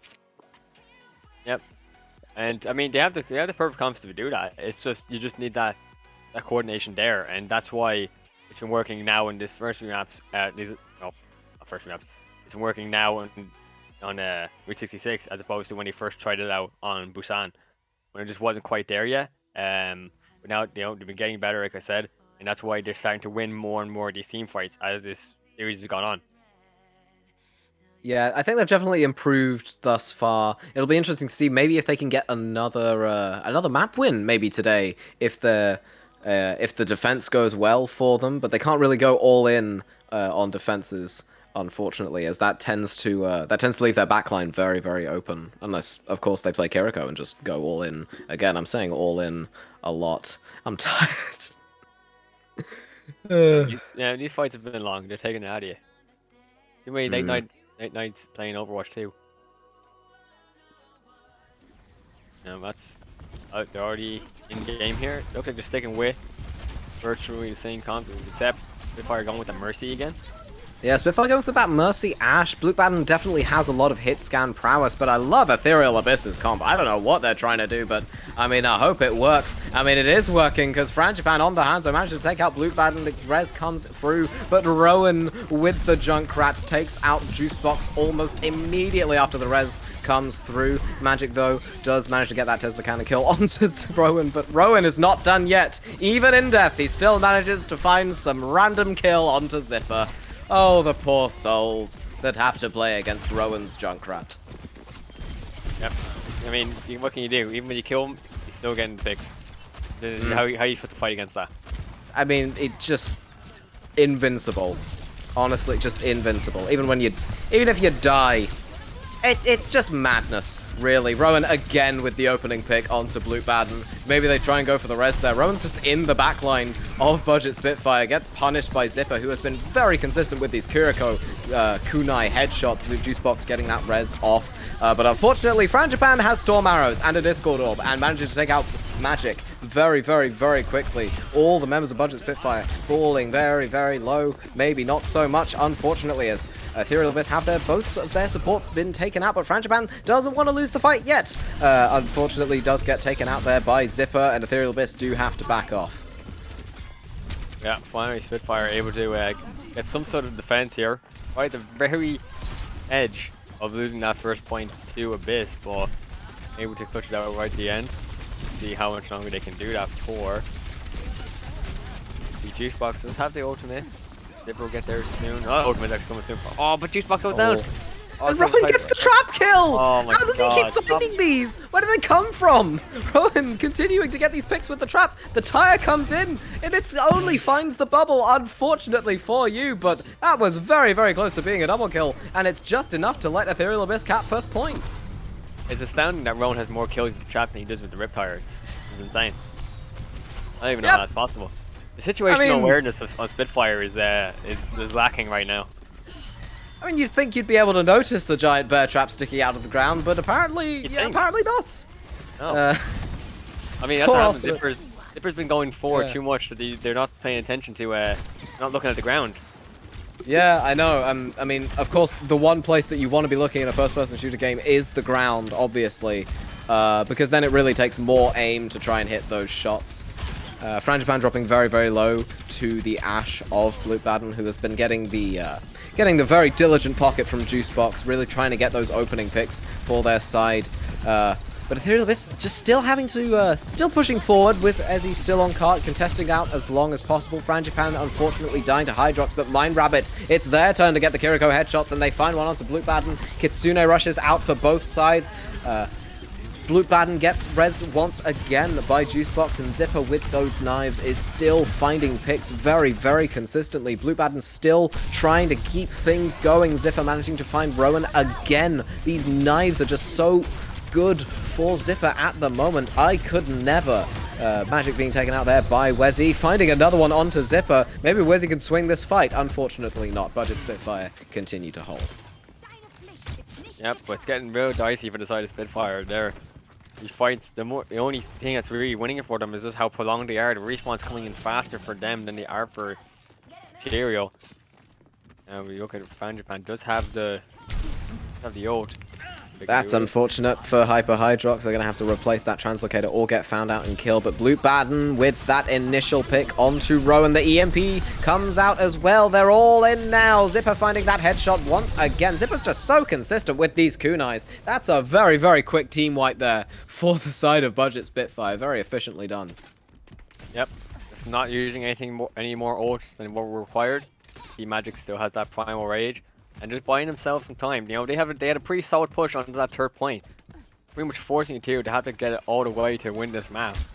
So any of these fights that they can win are very much welcome. Well, here comes the Dragon Strike from Frangipane, trying to dislodge people from the high ground, but it will be Frangipane dislodged. The Kiriko has to teleport back to try and get things done. They've just left Wezzy on the cart. That's very unfortunate, as they have to run all the way back. Magic popping off with the Primal Rage, finding both the supports of Ethereal Abyss. Wezzy just trying to keep things going, and of course, there's another trap. Yet another trap there from Rowan, who does get taken out shortly afterwards by Blutbaden, but the legacy of Rowan's traps continue to live on. You think, okay, first time it's excusable. The second time, that's probably a mistake. By the third time, sure they're saying, watch out for the traps. How do they keep walking into them? Maybe Rowan is just a 5-head Junkrat god. Maybe. Maybe that's what it is. We'll see now with this Riptire. It goes in, doesn't find anything. Unfortunate. Still having more trap kills than Riptire kills. I think you'll agree. All the members of Buget Spitfire very, very low HP. They finally managed to take out Blutbaden. Hydrox very low. Gets snap kicked. I'm sorry. Just kicked in the face there by Frangipane. I don't know what you saw, but I definitely saw a kick. Juicebox there with the res onto Blutbaden once again, trying to keep this fight alive with the Valkyrie. The Kitsune rush as well from Zipper is definitely helping keep this alive, but all of the members of Ethereal Abyss are in this fight, and they have a Kitsune rush of their own. That extra attack speed is going to work wonders for them, and they take two separate people out. Hyper Hydrox as well, trying to keep this going with Wezzy, and Juicebox again with the res. The Rezzy Wezzy onto Blutbaden. And trap again. They just keep. I don't know what to say. I'm speechless. You can't just keep doing this. The EMP now coming out from Buget Spitfire, trying to keep Ethereal Abyss off of this payload. Wezzy's back on the Doomfist. Not exactly an ideal pick against Hyper Hydrox's Sombra, but I guess it'll have to do for now. Wezzy managing to find that kill onto Zipper. They get the hack out. They're just really trying to keep this going for as long as possible. They're trying to knock Ethereal Abyss off the cut, but they just refuse to budge. Then another trap kill! Are you kidding me? Rowan popping off, getting two there, as point two gets captured for the side of Ethereal Abyss. I do not believe what I'm seeing. Man, Ethereal Abyss just hate your throat right now. They are dragging these fights out as long as they possibly can. And Rowan, I don't know, I run out of words to describe it really. Just crazy that they just keep getting these traps.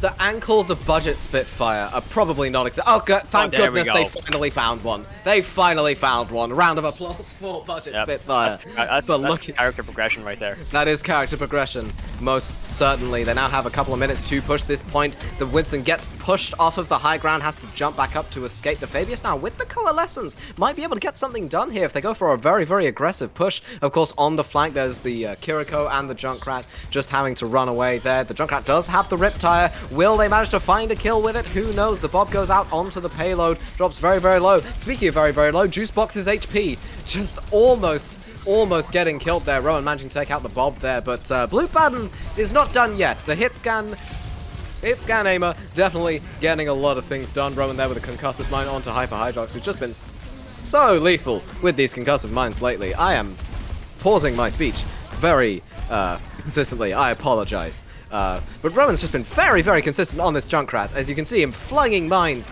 just goodness knows where, going all the way in, pulling out the Riptire. It's a kill! It's a kill, finally! They do manage to get taken out, though, by Zipper, who is consistent with these headshots, and that's an EMP from Hyper Hydrox. Finds 3, only 2 members now of Ethereal Abyss alive. Can Buget Spitfire keep this going? And they do! Buget Spitfire just holding on at the end there. My God, what a final hold there. Spitfire, they threw everything and more that they had to try and hold that point. And right at the very end, they were able to do it. Rowan rightfully punished for jumping in like that and then immediately ulting. We bit them there at the very end, and Spitfire, perhaps unexpectedly, given how the last 2 maps went, I've now got one back, and we might now have a proper series here. Yeah, we might do as well. Very, very nice to see that. I think MVP for that map goes to Rowan's Trap. Always, yep, Rowan's Trap, just MVP. Really helping Ethereal Abyss secure various picks. Unfortunately, it wasn't enough to stop them from dropping the map, but we will be continuing the series as we get to see a push map now, I think. Ooh, push! That's an exciting one that definitely won't ruin my throat even more. No, not at all. No. Because that's not just like fights all the time without ever stopping, right? I know, right? They kite away sometimes if they need to. No, they don't. No. Maybe Spitfire will be nice, and when they get picked, they'll back off instead of fighting again. Revert back to what they were doing before. Yeah, hopefully. Hopefully so. Yeah. I think Buget Spitfire are definitely going to be able to hopefully keep this momentum, keep it going. Hopefully a reverse sweep, quite possibly, coming through. You never know. You never know at all. I mean, we all love a good reverse sweep every now and then, don't we? We definitely love. Yeah, it's just the underdog story, really. The reverse sweep is the key underdog story. It just happens in a day, just once. And that's it. I don't know what I'm saying. I am really in play-by-play verbal diarrhea mode. I do apologize. Underdog, you get what you're saying. Reverse sweep, underdog, once in a blue moon. Yeah. I think this is a good time for us to take a break. We should be back relatively soon. Production is we're just gonna shuffle some things around. Hopefully we are able to sort the various things out. Our observer does have to go, so we're trying to juggle all these various things, but don't go anywhere, because we will be back. Hopefully. At some point.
Welcome back to Arena 51 Scrim Nights. Currently we have Buget Spitfire and Ethereal Abyss playing the game. Up next is Push, and it's been a rough one for the home team, Buget Spitfire, but they did manage to claw back Route 66 at the last possible minute. I mean, it was a very close game, wasn't it, Nightmare?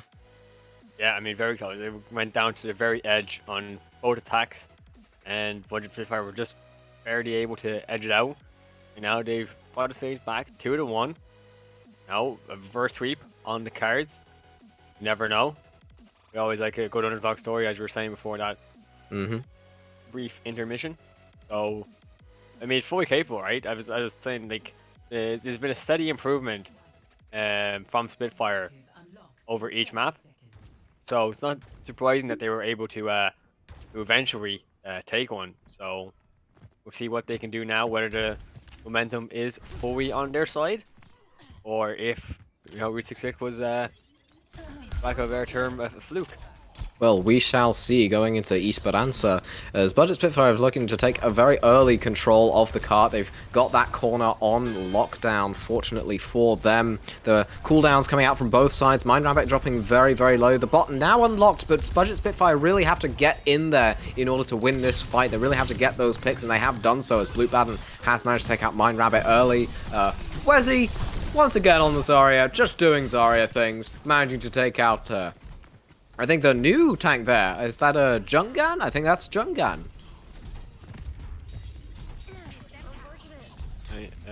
Yeah, nice early start there for Spitfire. Oh, maybe momentum is on their side. Oh, never mind, jinxed it. They're promptly lost the fight. Yeah, I'm like immediately. I hadn't actually even finished saying it before they lost the fight. Yeah, I mean, what you really want on push is you want to control those key high grounds before you even start pushing the bot. You want to win that first fight, because even if they get a little bit of push going, you can see now, if you win that first fight, you can get a lot more going for you.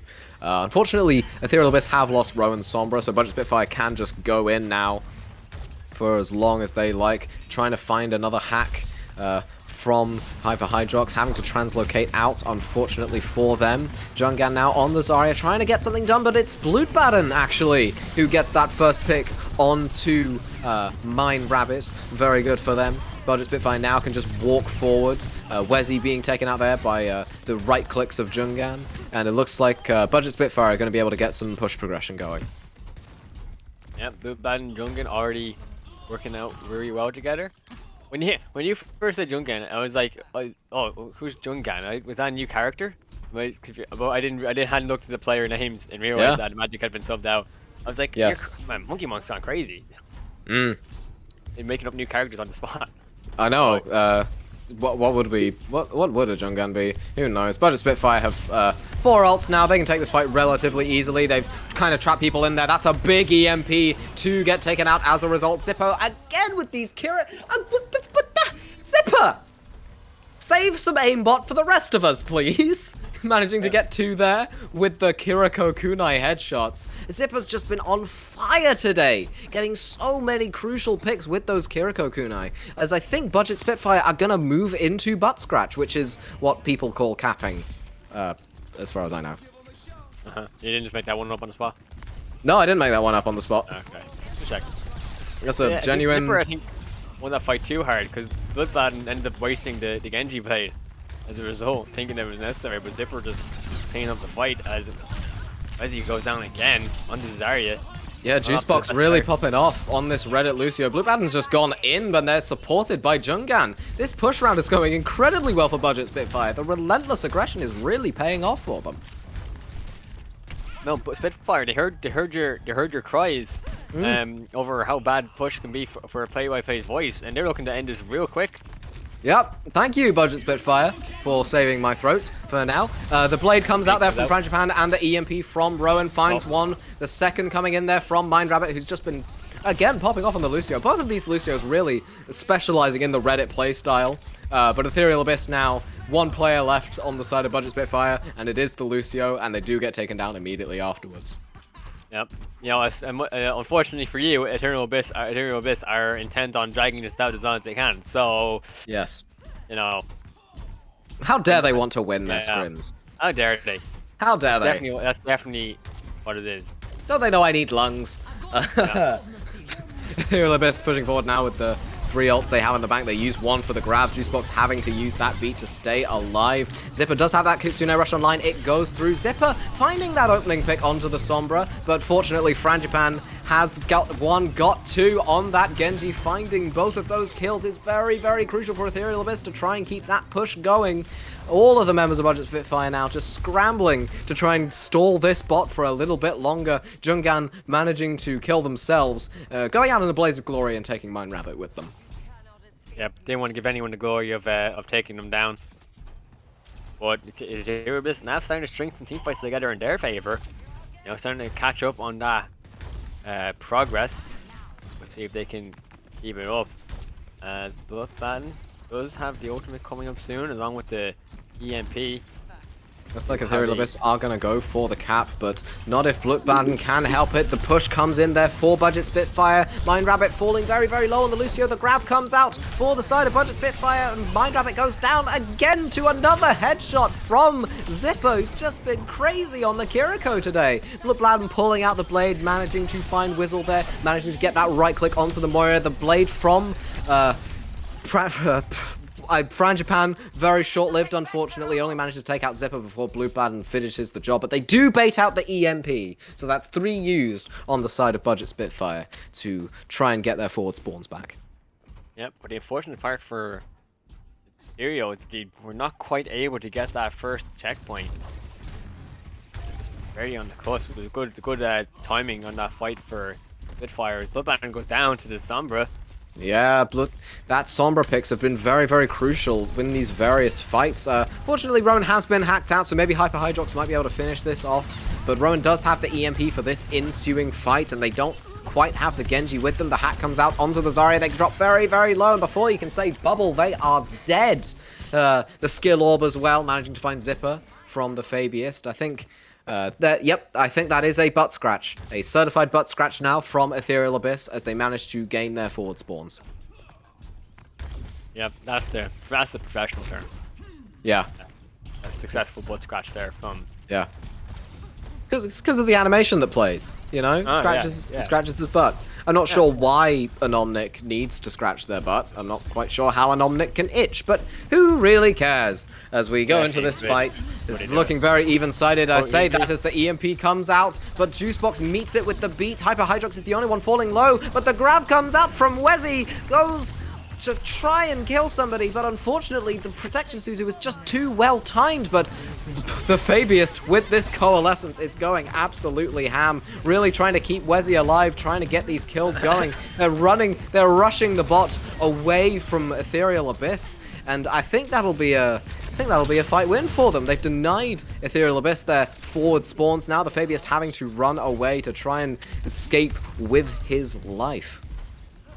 And you had to respect that from Fabius. He tried his damnedest to keep Wesley alive there. It wasn't quite enough.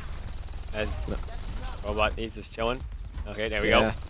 Japan again falling very, very low. These Sombra hacks are just dropping so many members of the both teams really very, very low, but they're not able to be followed up upon. Ethereal Abyss now really having to get that bot back through that unfortunate choke. Jungan has that Graviton Surge though, so maybe they use it this fight. Gets hacked out, so now they can play around it. The grab goes through, as does the blade. The beat, however, coming out on the side of Ethereal Abyss, trying to save the lives of their various members, but it's just not enough as Bloodbath gets the Bloodbladen. That's terrible. I can't believe it's taking that long to go for that joke. They've been playing Genji essentially the whole series. But again, the really nice combo there from Spitfire. Just Lucio just coming out just wasn't enough to shield all the damage that was coming through from Bloodbath. And even then, still Hyper Hydrox still has that EMP as well. Let's see what. Oh, Bloodbath goes down. Blue Baton goes down. Mind Rabbit with the Reddit. Lucio managing to get that early pick. Now they're fighting in the room. The MP comes out, but it's Ethereal Abyss who are in the kill feed, getting two there, taking out Jungad and Hyper Hydrox. It is only Zipper left. Unfortunately, you can't land a headshot if you're dead, as the bot comes screaming back to center point, and they try and go for a little bit more of a push here, with less than a minute remaining. And yeah, give him the time constraints. This might be the last proper push Tio has left. Just need to get it to just roughly 15 meters. They'll be able to take this. See what they can do. And well, in goes Bloodbaden. It's met with a hack, but the EMP comes out, finds 3 members of Ethereal Abyss. 1 being taken out in the form of the Thavius. That is most of your healing just gonzo. All of that damage now coming out from Hyper Hydrox, who manages to take out Mind Rabbit. They're still pushing forward this bot. 10 seconds remaining. We're going to probably go into overtime, pending a full team wipe.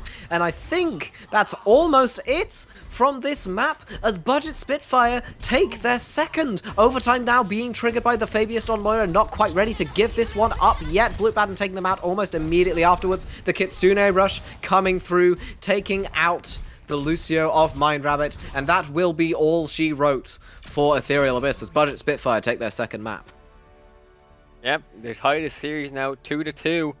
We have a series all to play for now on this next map. Who's gonna take it? You see Jungen is just coming in, freshly subbed in, gets to play the game. And what a great player they were too. All of these grabs were just so big, and the follow-up was even bigger on the side of Buget Spitfire. They've really learned how to follow up on grabs, I think, and follow up on various coordinated team play. And they've definitely been looking a lot more coordinated since we last saw them. Yeah, I guess it's that steady improvement. And you know, I fully expect now in this game 5 that the Spitfire will just sweep Ethereal side. You know, they'll just walk right over him. Yep, hopefully they are able to do that. It looks like we're going to Ilios now. We're looking at all these various team comps that they want to be playing. Rowan going on to the Reaper. It's a very interesting pick. I for one... Oh, no Reaper. Looks like they're going for the Pharmacy. Rowan on the Farah is definitely a force to be reckoned with, and I think Bloodbaden is expecting that with that Echo pick there. It's definitely a very flying map that you can have here on Ilios. Jungana and Frangipan still yet to pick a hero, but you can add time. This is a scrim code, after all. It looks like... Sorry. Ethereal Abyss are going to be going for a bit of a neo-Arab dive, where instead of the Reddit Lucio, you have the Kiriko to follow up on these various dives, and instead of the Diva, you have nothing, because there is no second tank. So essentially what you mean is the Kiriko goes in on no dive and then dies. Well, presumably how that works. Well, not really. I mean, everybody just goes in at the same time. The most vulnerable member of, you know, Ethereal Abyss's squad at the moment is probably the Kiriko, but if everybody on Ethereal Abyss just goes in at the same time and the damage is enough, then the Kiriko can just stay alive for however long she likes. We'll have to see what they go for here. See, Bloodbaden actually deciding to go back onto that Genji. We'll see if they're actually going to have to immediately swap once they see the Pharah Mercy come out. Because Genji, you know, maybe not the best equipped character in the game to deal with that. Viper can on the Sombra, but that's only if Rowan makes a mistake of flying too low and allowing the hack to go through, but... Or Hyper Hydrox can do the alpha play and translocate up into the air and try and get the environmental kill that way. Yeah. That is absolutely the alpha play, but we will be seeing Ball for the first time this series, I think, on the side of Ethereal Abyss. Wezzy, obviously, probably quite comfortable on this. Ball gets hacked out almost immediately, though, as they go for the dive. Bloodbaden falling very, very low, though, but the follow-up just isn't there. Buget Spitfire now rotating all the way to point. It's going to be a very, very close fight. The pile drive, though, comes out, finds Zipper. That's a crucial pick, because now they've lost most of their healing. All the members of Ethereal Abyss, all the members of Buget Spitfire just drop very, very low, and the splash damage from the fire rockets is just enough to take them all out. As I say that, though, Jungan and Hyper Hydrox decide that they won't be dying today. The Fabius, though, rezzing up Rowan. Hyper Hydrox taking out Wezzy on the Wrecking Ball, but Jungan is so low and falls aptly to Rowan. Mind Rabbit trying to get these Kiriko headshots, manages to find the pick onto Hyper Hydrox. That's a barrage! They've built a barrage in the time that this fight has taken. And Ethereal Abyss managed to take the first point. Wow, that is probably one of the fastest barrages I've seen. That was crazy. Just how fast they were able to get that up. And We are seeing, you know, yeah, it was definitely crazy. We are seeing now Blutbaden on that Sojourn now. We've seen them on King's Row play it. It's definitely been a good pick for them. Well, not for long it isn't if you're on the side, if you're on the other end of a rocket. Damage boosted from Rowan definitely gets that opening pick. And I don't think Ethereal really need to follow this up. I mean, they're without their Cassidy now. They've swapped over to. Did I miss see that as Sojourn? I think I missed. They were Cassidy the whole time. Oh, wonderful. I love bitrate so much. The Winston goes in. Mind Rabbit finding that headshot onto Hyper Hydrox, which is absolutely crucial considering they have the EMP ready. I think Rowan's going to try and look for yet another barrage. They don't have to quite yet, but they are still looking for it, getting poked out a little bit there by Baden. And yeah, definitely an even fight, I think. I'm not gonna lie. I don't particularly like the Cassidy as the answer to the Fire Mercy. Like, you have to be pretty precise if you're gonna be able to answer it. That's a big EMP right there, and pretty much an ult dump from the side of Buget Spitfire. The barrage does come out, and the Kitsune Rush does come out there from Mind Rabbit, as does the... Is that like 5? Is that 4 ults? That's almost 5 ults. That's 5 ults from the side of Ethereal Abyss. They just will not want to be losing this point. Blutbaden now having the Deadeye. Wezzy managing to get that kill onto Jungan. The sticky grenade, though, unfortunately, landing onto Wezzy, and Ethereal Abyss managed to lose that point after using all of their ultimates. Yeah, it's a complete disaster on the side of Ethereal there. As you said, using all their ultimates just to lose the fight. As this high noon probably not gonna get too much value.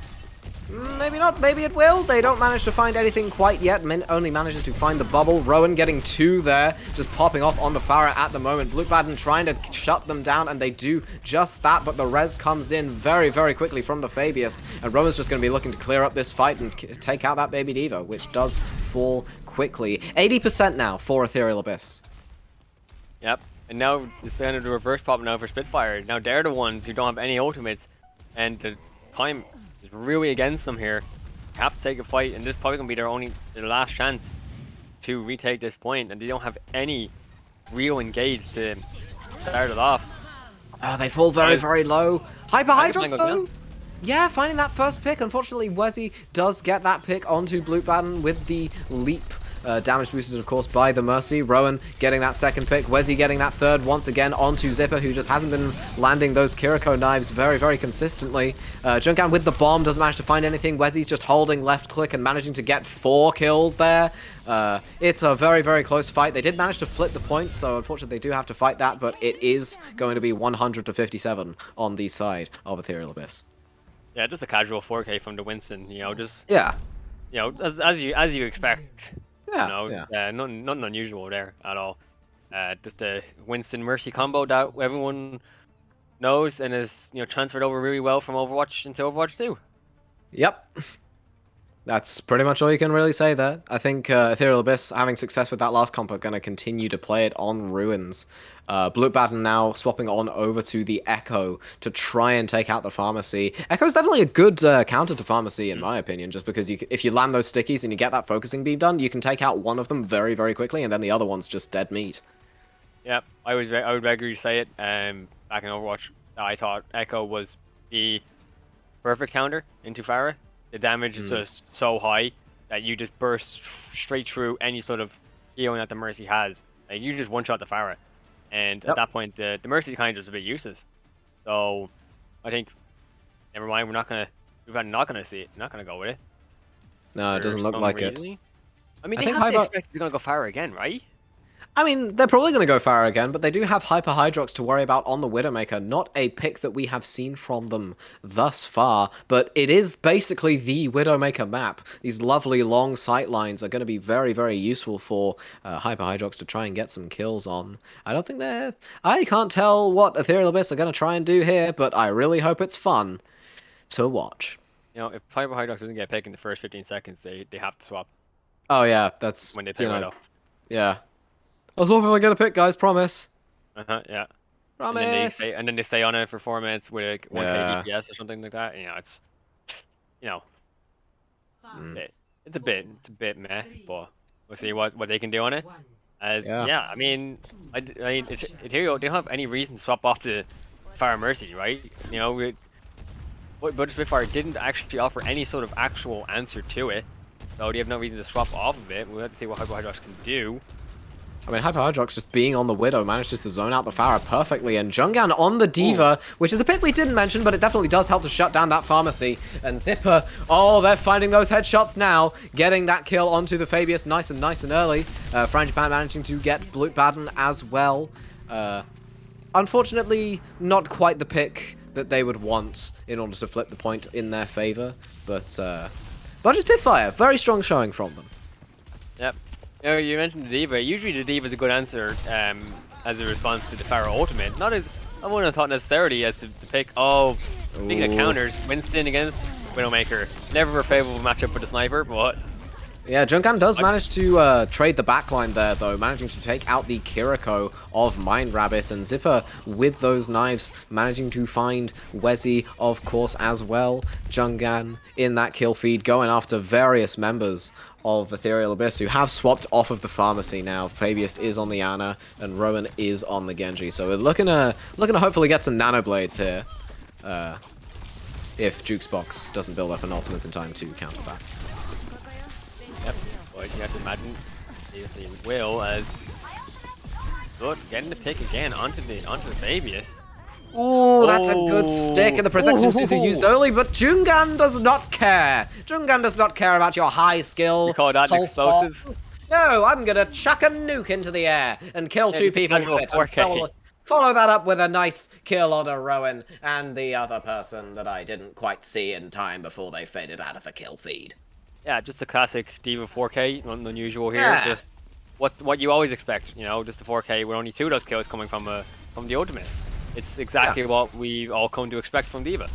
Yeah, exactly. Mind Rabbit does have the Kitsune Rush now. Let's see what they will probably be able to do with it. Jukesbox using that beat to engage as fast as humanly possible. Hyper Hydrox does get taken out there by Frangipan on the Sombra now. Not quite the pick that we're used to seeing from them. We're used to seeing Rowan on the Genji, Rowan on the Sombra, and Frangipan on the Genji. And this is quite the other way around. So this is the role reversal here from Ethereal Abyss, and I think they're a little bit too discomforted on that roll. 97, 98, and 99 now ticking up. The overtime does get triggered. Rowan finally going onto that Pharah, trying to get some work done. Blue Baden now getting that kill onto Weasel. That's an absolutely huge EMP, managing to find 1 and 2, and that's just a lot of damage. That's a lot of things happening on the screen, and you know what? All of them good for the side of Buget Spitfire, managing to take ruins.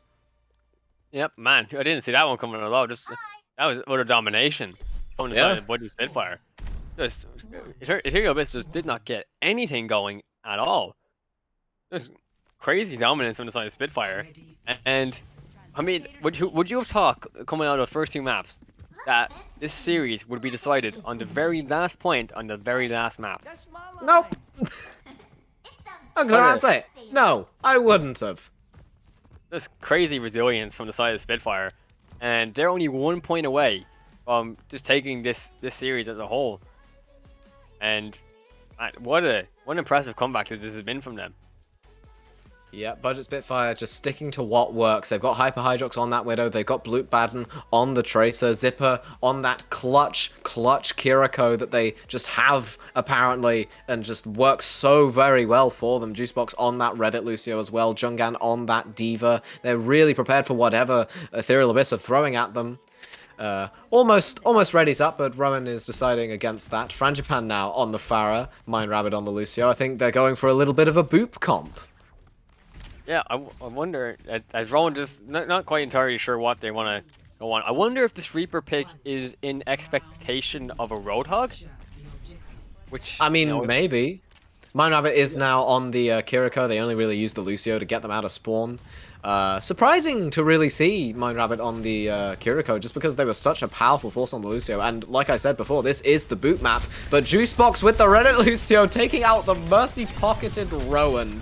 That's how you do it as a Reddit Lucio, chaps. That is how you do it. Minerabbit with the melee kill, though, punishing Jukebox for their arrogance. Blue Baden as well, though, taking out the Fabiist. Wezzy just going absolutely ham on the Orisa. That's one kill there. No, it's not, actually. A Zipper can teleport back up. Oh, no, there they go. Right, can't do it a second time. Can't do it a second off time. the map, Zipper. Get off. Get off the map.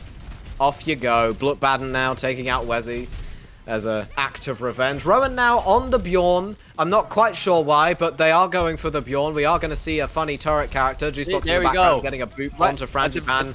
At the There very it end, goes. we got it. At the very end.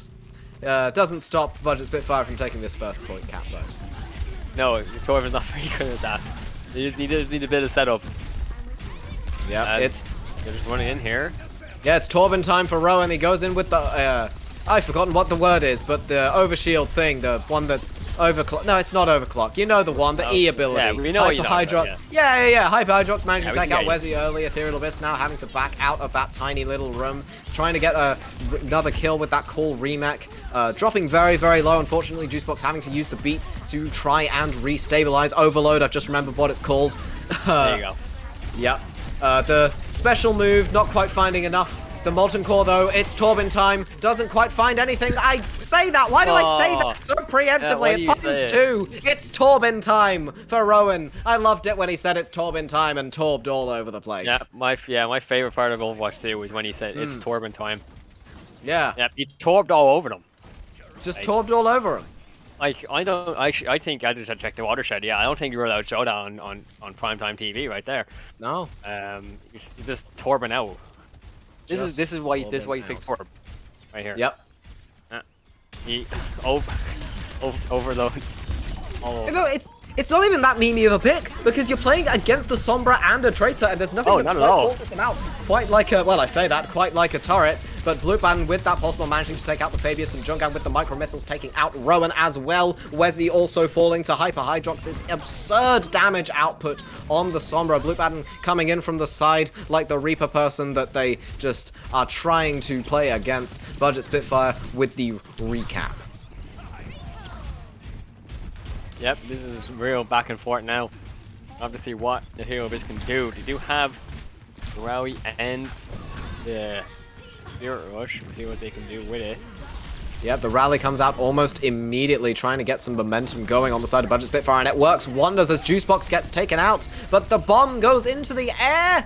Does not find anything, unfortunately, but Rowan managing to find that headshot onto Zipper. The turret doing absolute work. Wezzy, of course, on that Zarya, just doing Wezzy things at this point, taking out Jungan's mech. And Minerabbit with the knives, taking out two members of Buget Spitfire there, as finally Ethereal Abyss look to be able to establish a foothold on this point. Yep, and it's just so back and forth now between these two teams. Who do not want to give an inch, do not want to lose the series right at the very end. But we'll see what Spitfire have up their sleeve. I think Well, oh, let's see what both Kitsune Rushes going out there. Oh, the again. turrets! It's the turret. This is what I was saying. This is what I was saying. There's nothing that forces out a Tracer quite like a turret, because it's literally an aimbot and you have such little health to work with. Jungan trying to take revenge by taking out Rowan, but the mech falls quite quickly. Juicebox, I think, with a boot kill there onto the Fabius. The Reaper guy doing the special move gets eaten all the way up by Jungan, who loses their mech just too quickly. Zipper with the headshot onto Frangipan. Jungan being taken out there, and Burt Baden getting to there, flipping the point back in favor of Buget Spitfire. They are going all out. The pulse bomb whiffing, but it doesn't even really matter. Rowan, though, it's Torvin time once again. The turret taking out Zipper. They're going to try and get a recontest here. They do have the Graviton Surge online. Let's see what they can do with it. Oh, this could be a very dangerous comp. Oh, the EMP! EMP, but the protection Suzu manages to wipe it all away. Oh my word, no. it's Torben time indeed. The grab comes out, as does the Molten Core. Ethereal Abyss managing to flip the point just in time for overtime. The only ultimate currently online is Jungan's self-destruct. Man, Ethereal was so efficient in that fight, they killed everyone, including you for a second there. Yes! That's how dangerous they are. That is how dangerous they are. Overtime now coming out for both sides. The rally coming out, the bomb going in.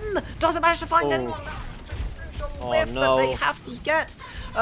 Only ultimates on this team now. Blue Button taking out the member of Ethereal Abyss that I can't quite read at the moment. I think it's Frangipan. Yes, it is Frangipan. They're getting that opening pick there. Juicebox with the kill onto the turret. Not quite a crucial pick that you want to get. That's a crucial pick that you want to get, though. Rowan managed to take out Jungan's mech form. The Kitsune Rush coming through. The increased attack speed is probably going to help Buget Spitfire to take this map. Maybe. The Pulse Bomb going out doesn't manage to find anything. Fabius with the shield bash onto Blue Button. The remake kill onto Rowan. The Kitsune Rush of Ethereal Abyss, but it doesn't matter because Buget Spitfire complete their reverse sweep. And I need a lie down. I can't believe they actually did it. They pulled it off. Reverse sweep, and as if to top the cherry on top, they actually reverse swept on this map as well. It's just what? That is incredible. Oh my word. What a thrilling ride. And not just because my lungs are killing me. Yeah, man, that was just a roller coaster ride. Especially on those last few maps. It was completely out of the blue. Just Buget Spitfire. Almost turning into actual Spitfire there on those last few maps. Just incredible turnaround. Yes, definitely an incredible turnaround for Buget Spitfire. I for one am lost for words. Well, you've said a lot. You've said a lot of them, so I'm not surprised. Yep. Wow, what a series! Oh boy, can we get can we get these two teams to go at it again sometime soon? Hopefully. Yeah, they're just always a treat to watch. Such a close game from both of them. Yeah, just immense mentality there from the side of Spitfire. You know, I know in scrims it's a different sort of environment to actual tourneys, but there still has to be some amount of resilience when you're playing these scrims to not just go 2-0 down, especially in the fashion that they did, and not just be like, oh man, screw this. This is just we'll just call this one off, guys. They did, but they didn't. They stuck to it. They stuck to their plan, and it's paid off huge for them here. Yeah, it's definitely paid off for them big time. I don't think they're going to go for it. Nope, they're not going to go for another one. We're just looking for an interview now, as you can see in the bottom left corner of that chat room. I am famished from questions to think about, though. Oh, I'm exhausted. I'm not going to lie. That was a thrilling cast, I think. It looks like we're going to be interviewing the Fabius, though. They are in the waiting room as of right now. I think I can drag them in. I'm not quite... Oh, hello, the Fabius! Welcome! Hello.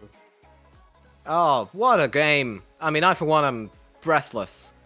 Just casting it. It was such a roller coaster. What do you make of the events that just happened? Sombra's a fun character. We won fights that we shouldn't have won, and they won fights that they shouldn't have won. So it's all good. Mm-hmm. I don't know, it's really complicated to put into words. It's very messy. Like, you call for a target, then you kill it, and then all of a sudden, half your team is dead. And you're like, what happened? I mean, it's all about adapting to that new game. How's your team adapting to this new 5v5 style? So I'm trialing for them, so I can't still tell.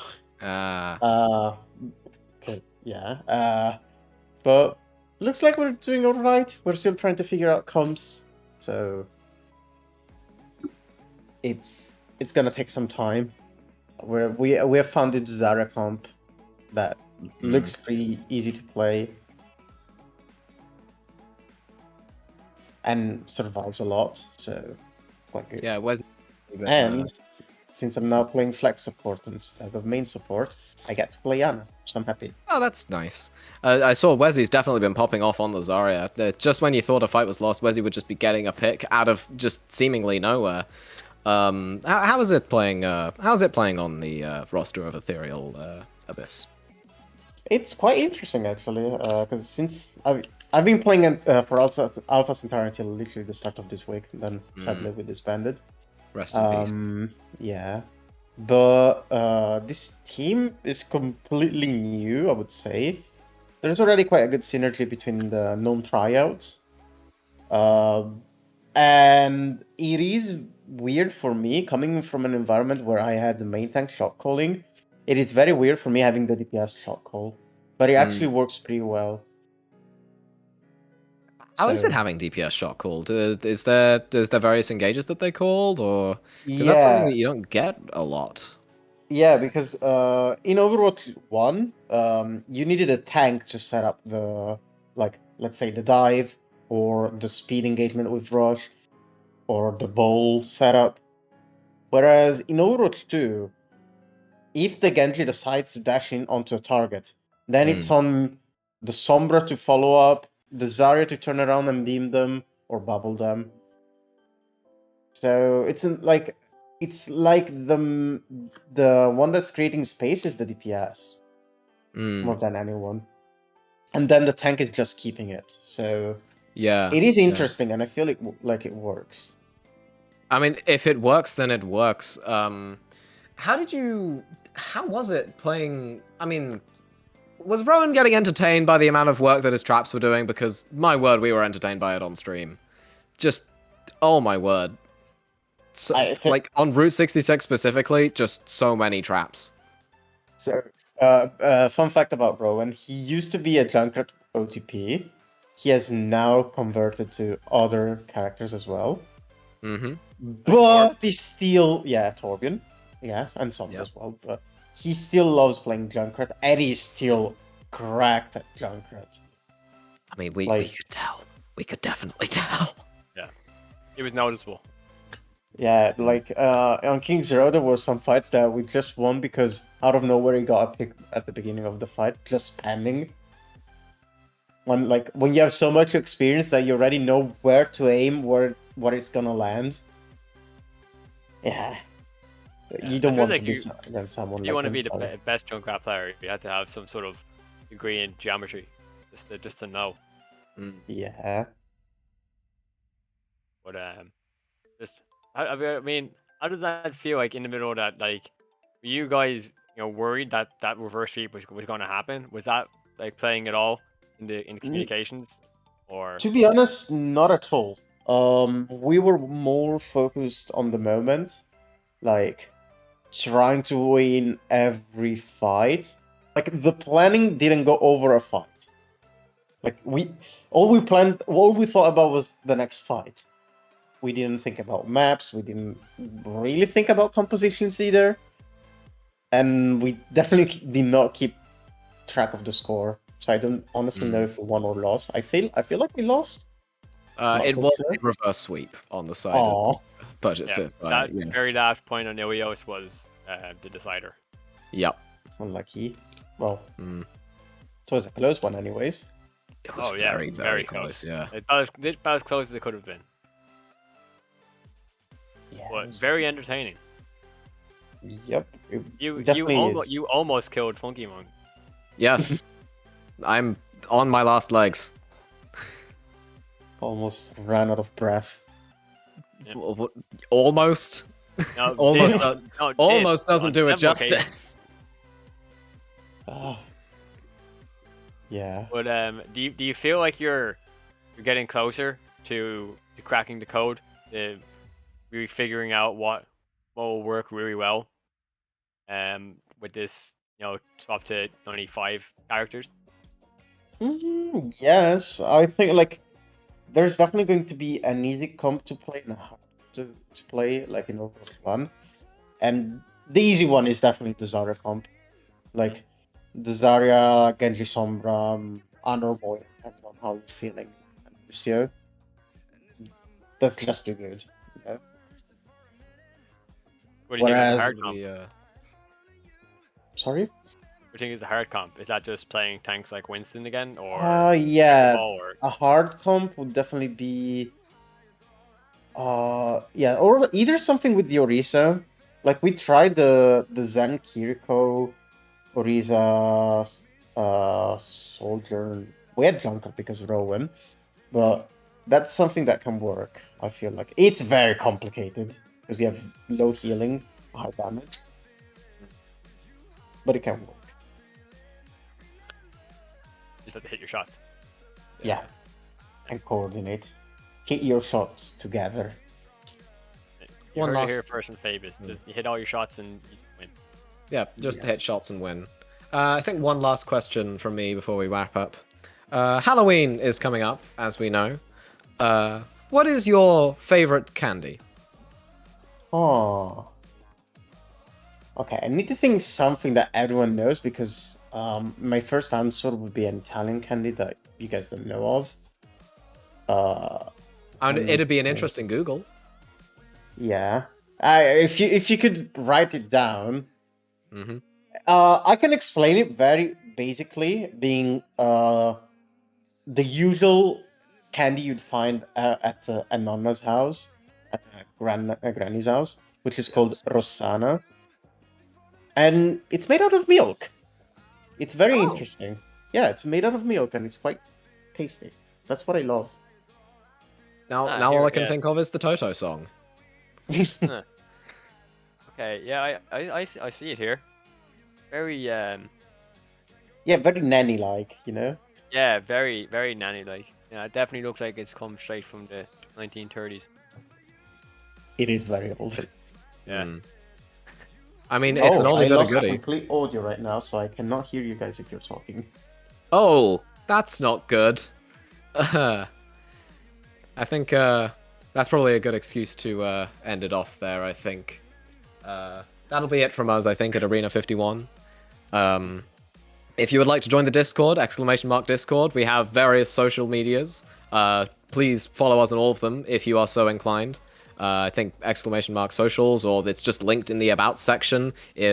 Pop in if you would like. And I think that'll be it from me and Nightmare. Nightmare, do you have any last words? I just want to quickly shout out. We know we didn't get to them in the moment, but just thank you to Orxio and to Ragged Fan for subscribing during that stream. We greatly appreciate your support. Mm-hmm.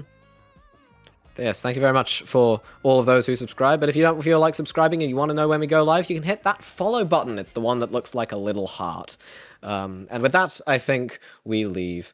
And it was a lovely scrim. I hope you all have a lovely evening. I hope you get a lovely night's sleep. Remember to keep it nice and consistent to avoid sleep deprivation. And just generally, I hope you all have a lovely existence. Goodbye.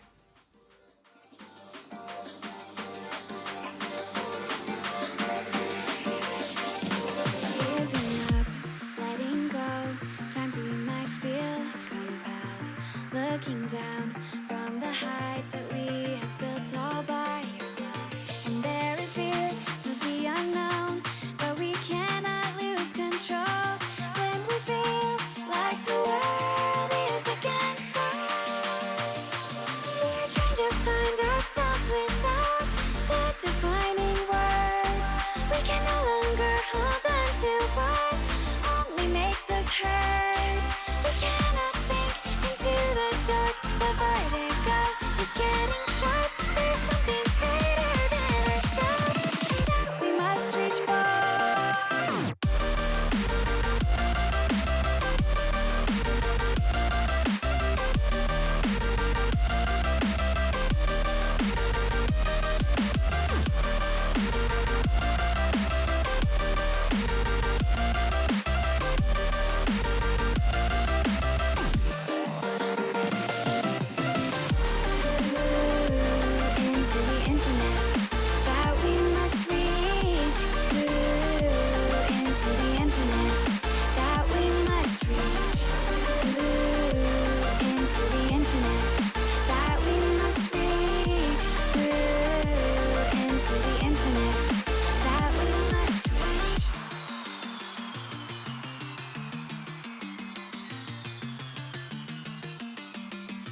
Which way do we go is the question to ask. There are so many choices that it's hard not to look past.